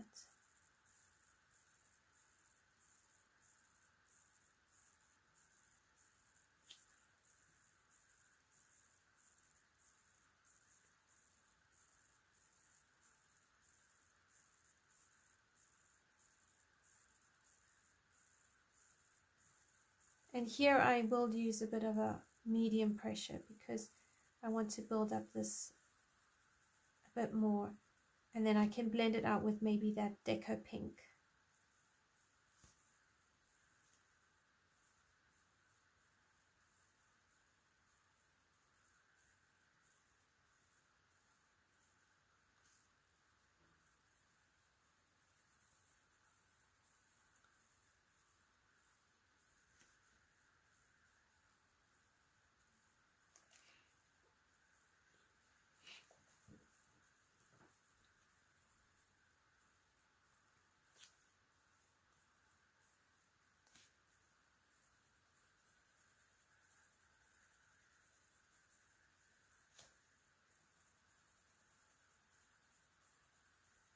I think I might go over the text on this bottle with a white gel pen.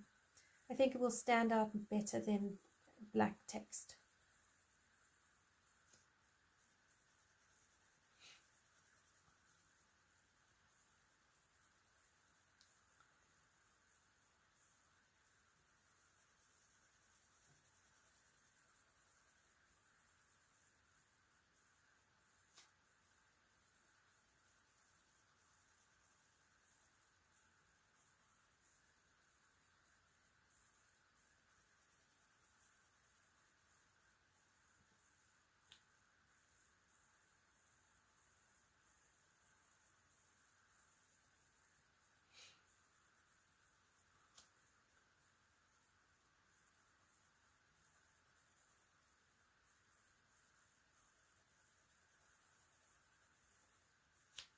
And then I want to bring in a bit more Tuscan Red.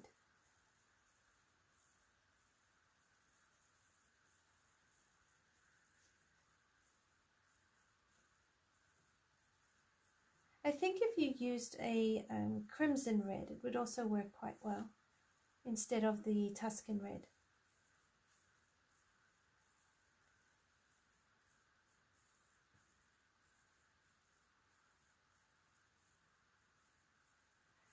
I was thinking of doing the topper. Now, I could either do it green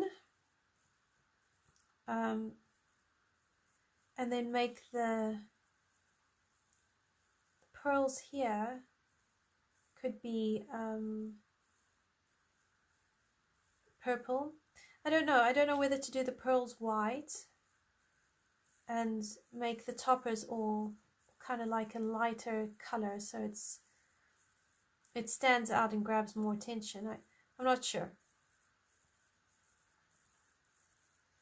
I will color this topper and this topper, and then go over a lot of the lines with white gel pen. So if I show you quickly, like I did this gemstone here, similar idea I want to use on the topper for here and here.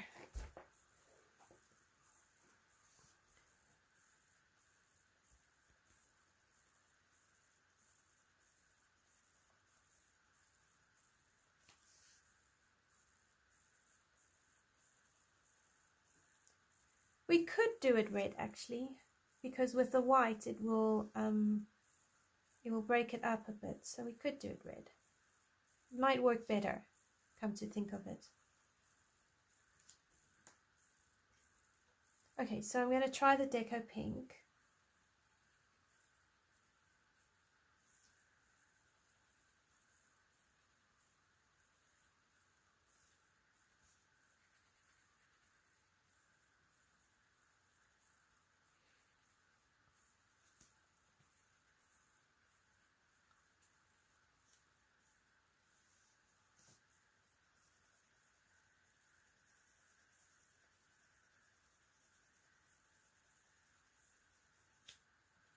And then alternate between Deco pink and pomegranate.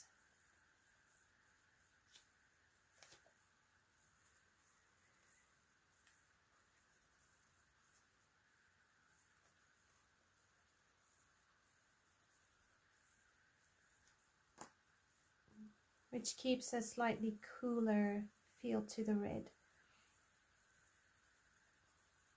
I suppose if you wanted to, you could use an orange red as well to create a highlight.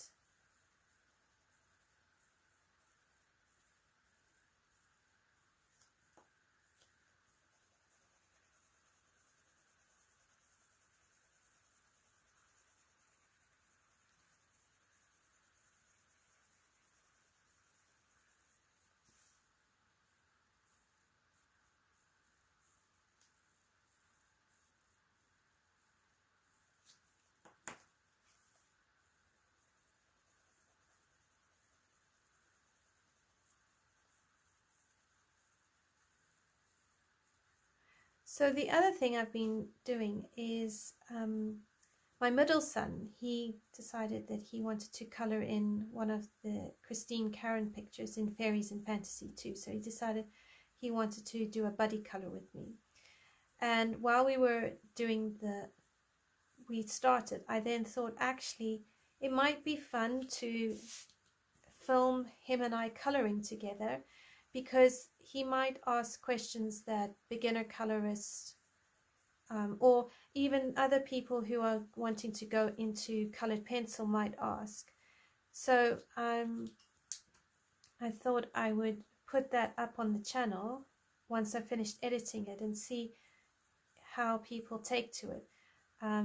But it's not really going in and showing like a full tutorial.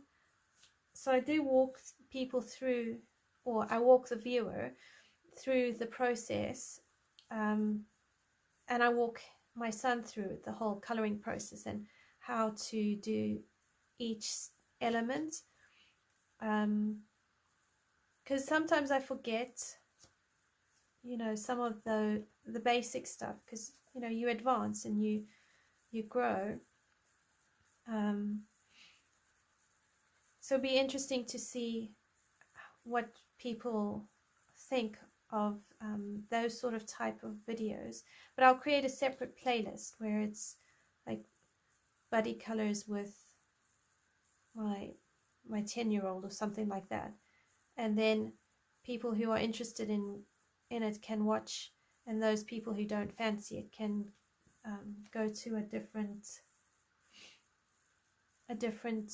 video. So I thought I'd just try something new.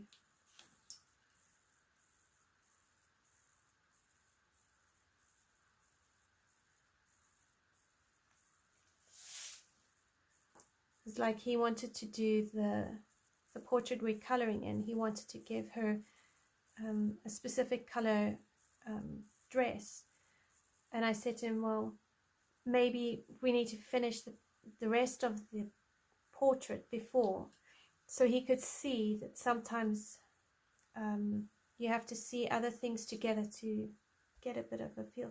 It's great, Collie. Thank you.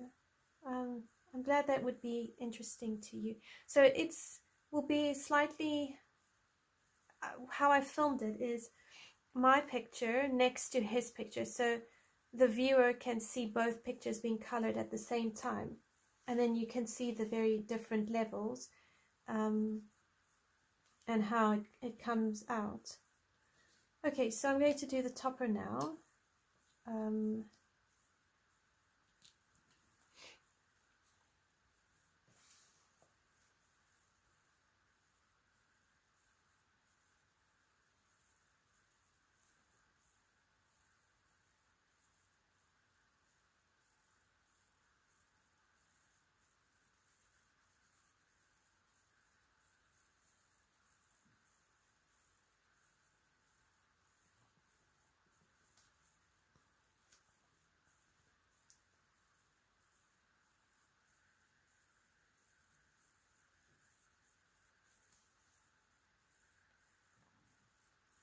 I find this sort of shape very interesting to color, because I'm not always sure which facets need what amount of color, and some of them need to be darker than others. It can get a little bewildering.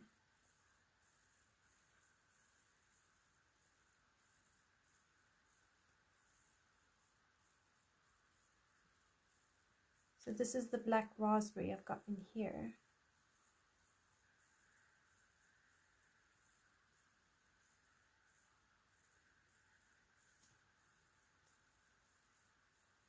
Kind of trying to approach it similar to a crystal.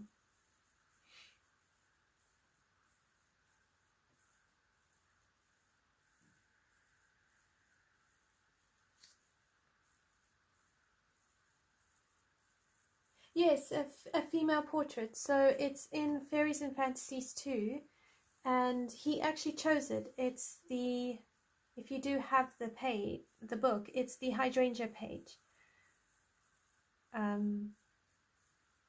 So we've sat for two sittings already, and colored it in. And yeah, if I talk too much, I'm going to give it all away. Like, I really need to just edit it and just go through it and make sure it's all the sound is okay and that sort of thing, and just put in my intro and that sort. I thought it could just be fun.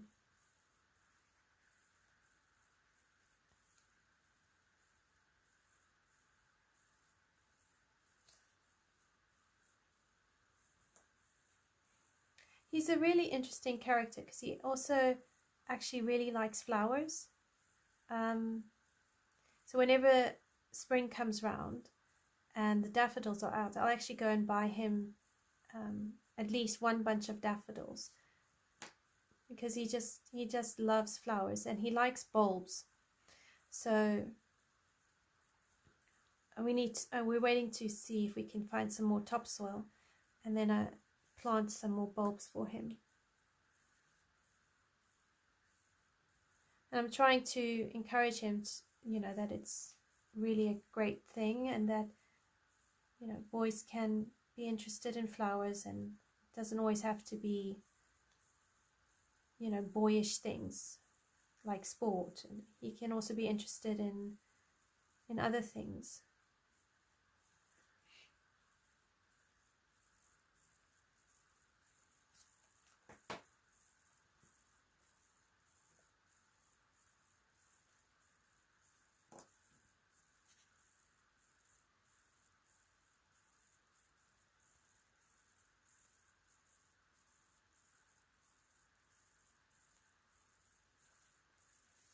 Okay, so if I get a white gel pen now and I come across here,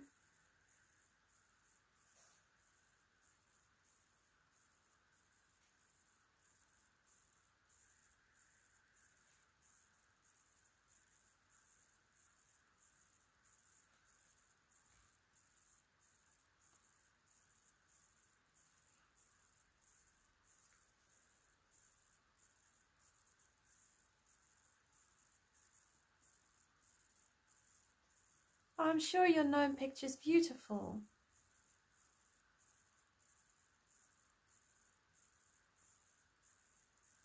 And you're doing so well trying to color with pencil. So I really applaud you for that.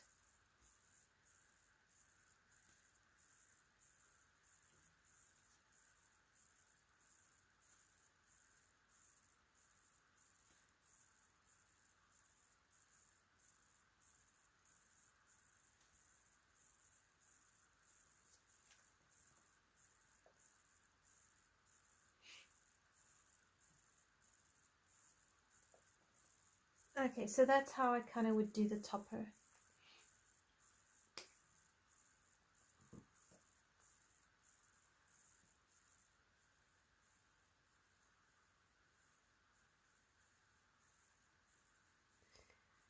Right, now I have no idea where to go from here. Because if we do the beads white, they could get lost in the background. What we could do is do like there.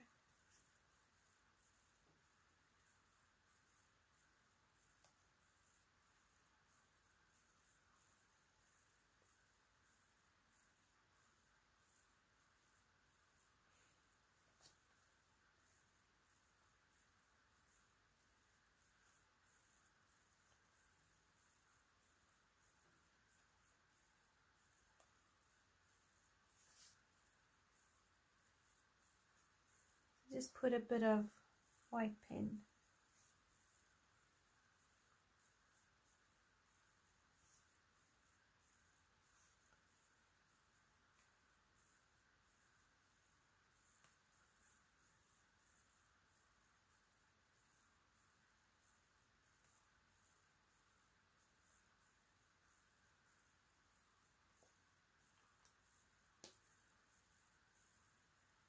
Well, I have a few options for the stars.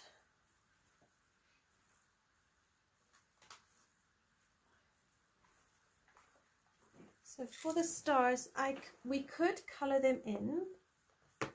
I'm not 100% sure what color to color them in. I suppose we could color them in gold. But I also have these stars. So if I take out a few,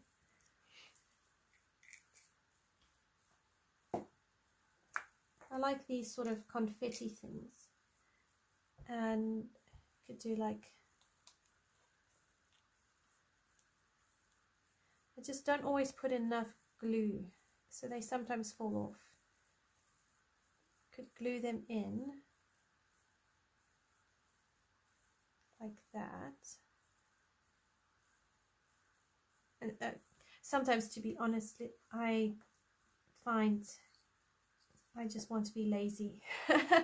So just gluing on stars kind of works. Then like in here,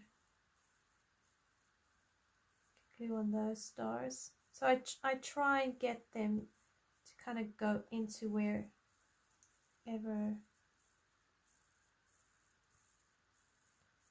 So I could do that, or I could color them. I don't mind.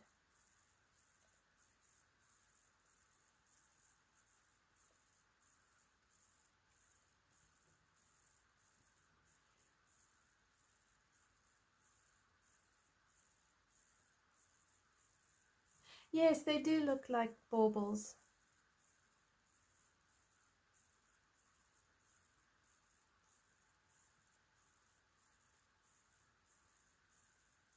Or we could make blue stars and just color them in bright blue with white. I don't know. So there, that gives you an idea.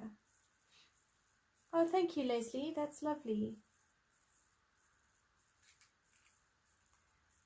I have got a book, a Colouring Heaven book with designs by Jash Lee.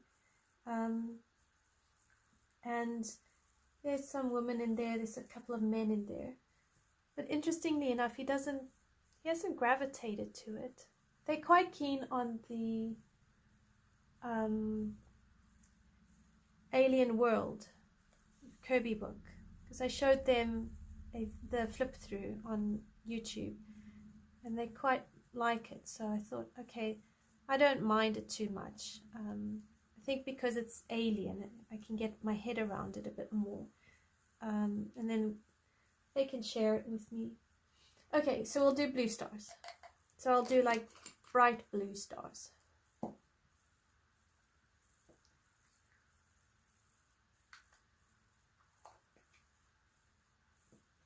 In which case I would probably use a light aqua, a white, and yeah, probably just that. Maybe a true blue.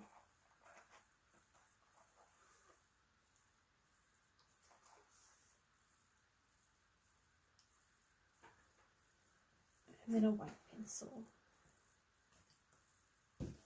Oh, Legend of O. Yes, Herb Leonard is amazing. I do like his books. I want to get his dragon book. And I think the one you're talking about, Legend of O, is also in my wish list. I've seen Colouring with Elena. She does a few of his books, and they're really amazing.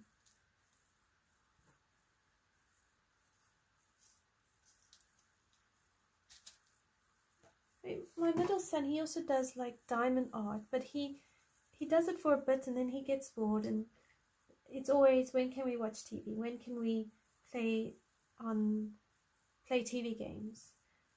Keep telling him, you know, do some other things, you know. Interesting people have a variety of interests. They're not just on technology.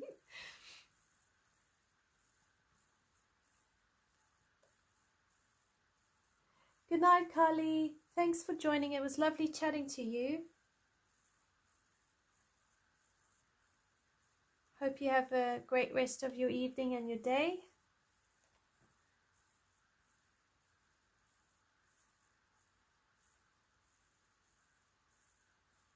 And then this is the true blue.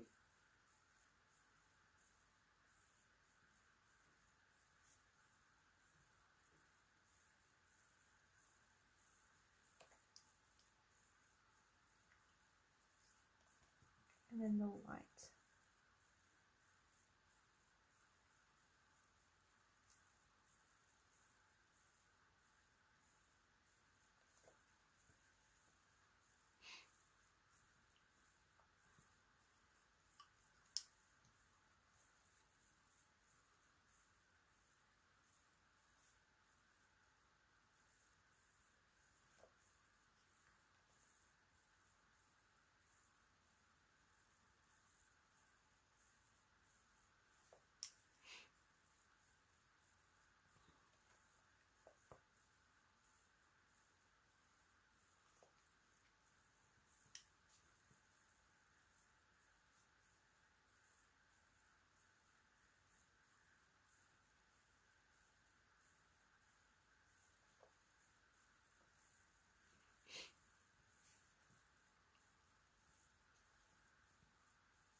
No, I tried diamond painting with them, and it's lovely.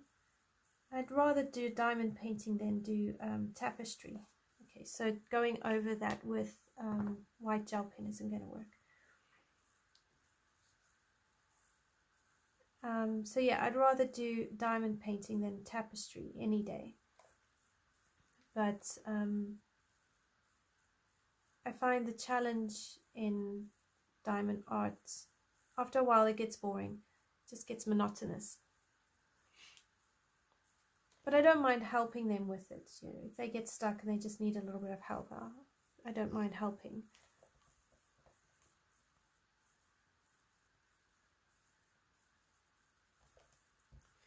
So I'm just alternating between light aqua, true blue and white.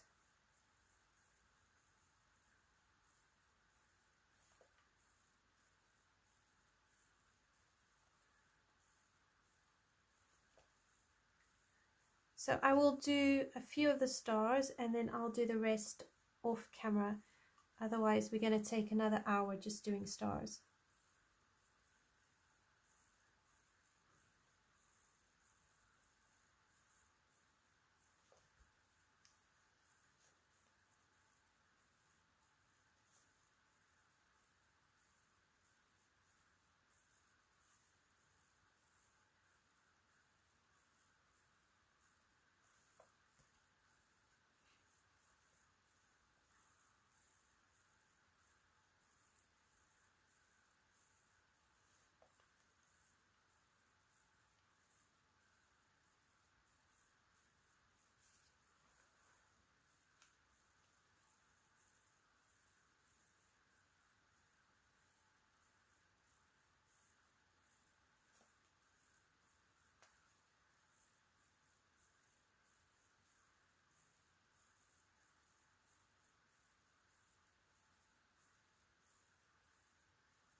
Okay, so I will do the same for all the stars, just basically the same process. And I'll do that off camera so that I don't take up too much time. I can do the lettering here on the morning dew. So we go over that with a white gel pen.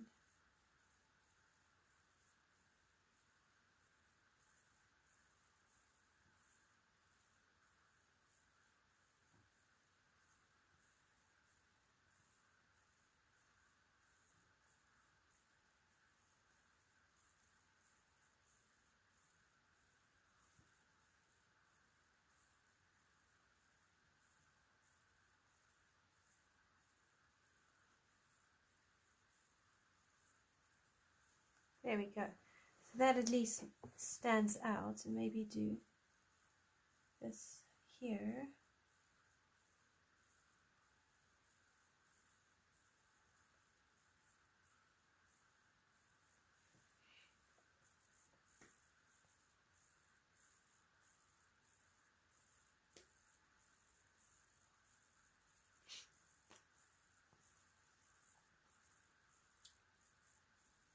There's a bit of detailing here we could do with the white pen.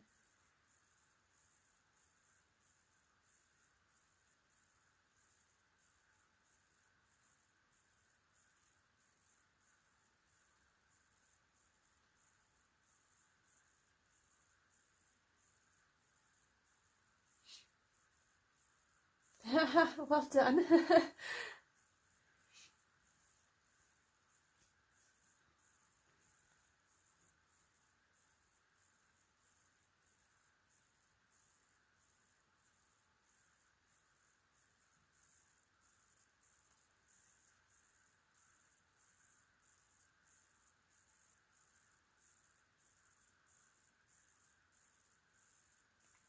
I'm just adding a little bit of detail. I think it will look really nice. I like this white with the red. It works really well. I've seen Zucchini Kitty do some of the detailing with a black pen, but I feel like with these deep colors it works better to have a white pen.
I mean, I'm just adding back her details.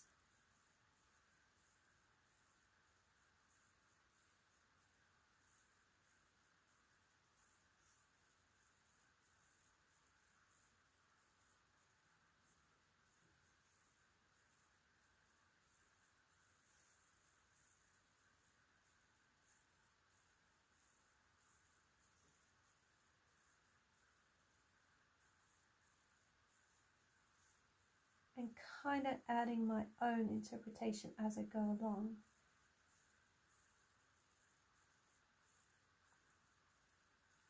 So it's not quite the same, but the idea is there.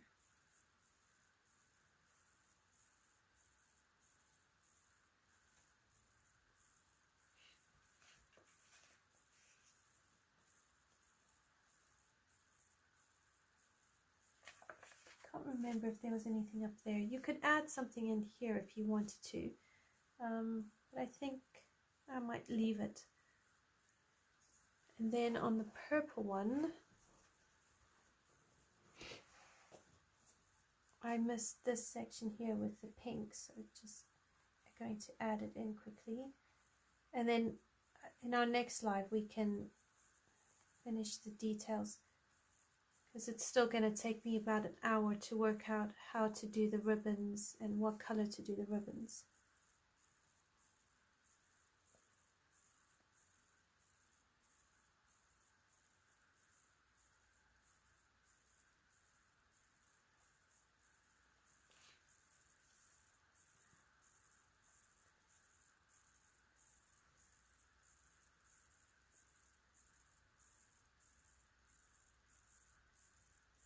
Yeah, I'm going to have to think about this purple bottle, because I don't want to add gold in here, but I could add more gold there.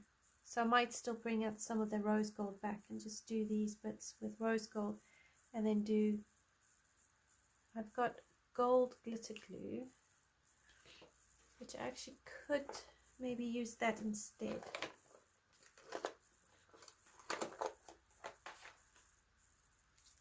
You could use stickles if you have stickles.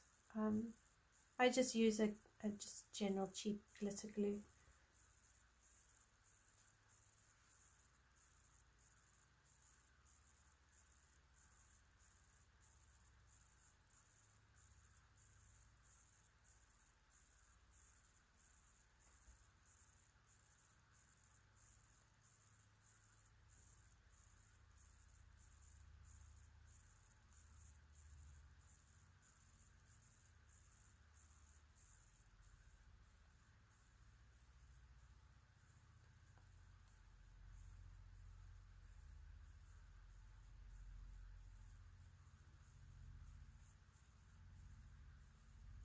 I think gold and purple works really well.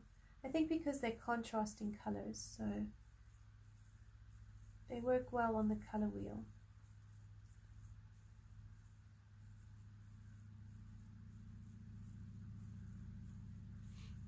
So we could do something like that, which gives them a bit more. And then here you could do white gel pen in between.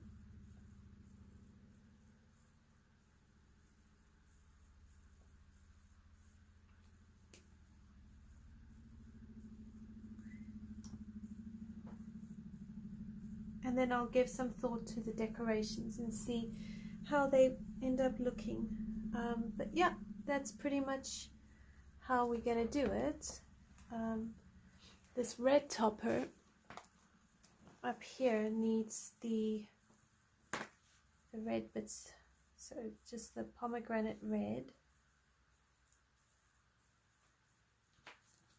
Because I forgot to do these, so just quickly do them.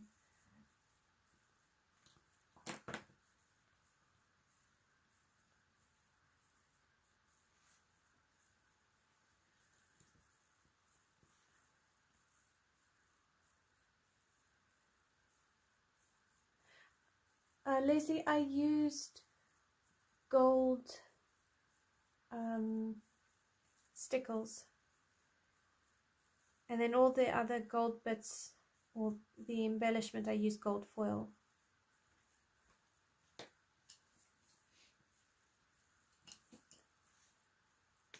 So here is gold, is foil, over here is foil, and then here is just Dovecraft glitter glue, but you could use stickles if you have stickles or prefer stickles.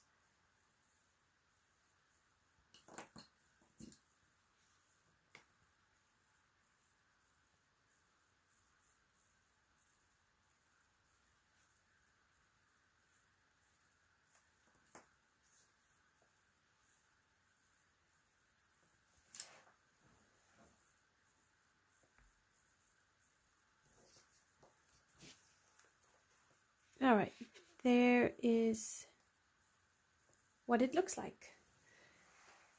I think it's come out really, really pretty. I hope I've done the bottles dark enough to work. I think in my head when I started the page I had envisioned a very dark background with a very bright bottle. But that being said, I think this does work quite well.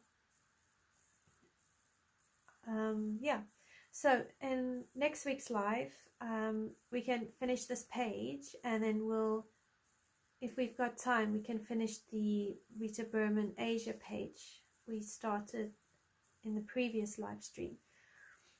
And then hopefully get 2 pages done, and then I will put up I will start putting up a poll on the community post for another color along and see what's everyone is interested in coloring.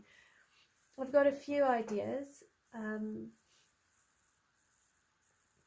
then we can have a look and a feel for those. So if you have any ideas you would like, let me know, and I will happily look into that and then put together some stuff. So next week we'll be finishing this page, hopefully the Rita Berman page, and that should be enough for 2 hours and all of that. So thank you for joining me. It's lovely having you all chat to me and color with you. I really do enjoy it, and I do look forward to these lives, because at least I know I get a video up. And then I will see you all in other videos and next week. So take care everyone, and have a great rest of the week, and happy Easter to you all. Bye for now.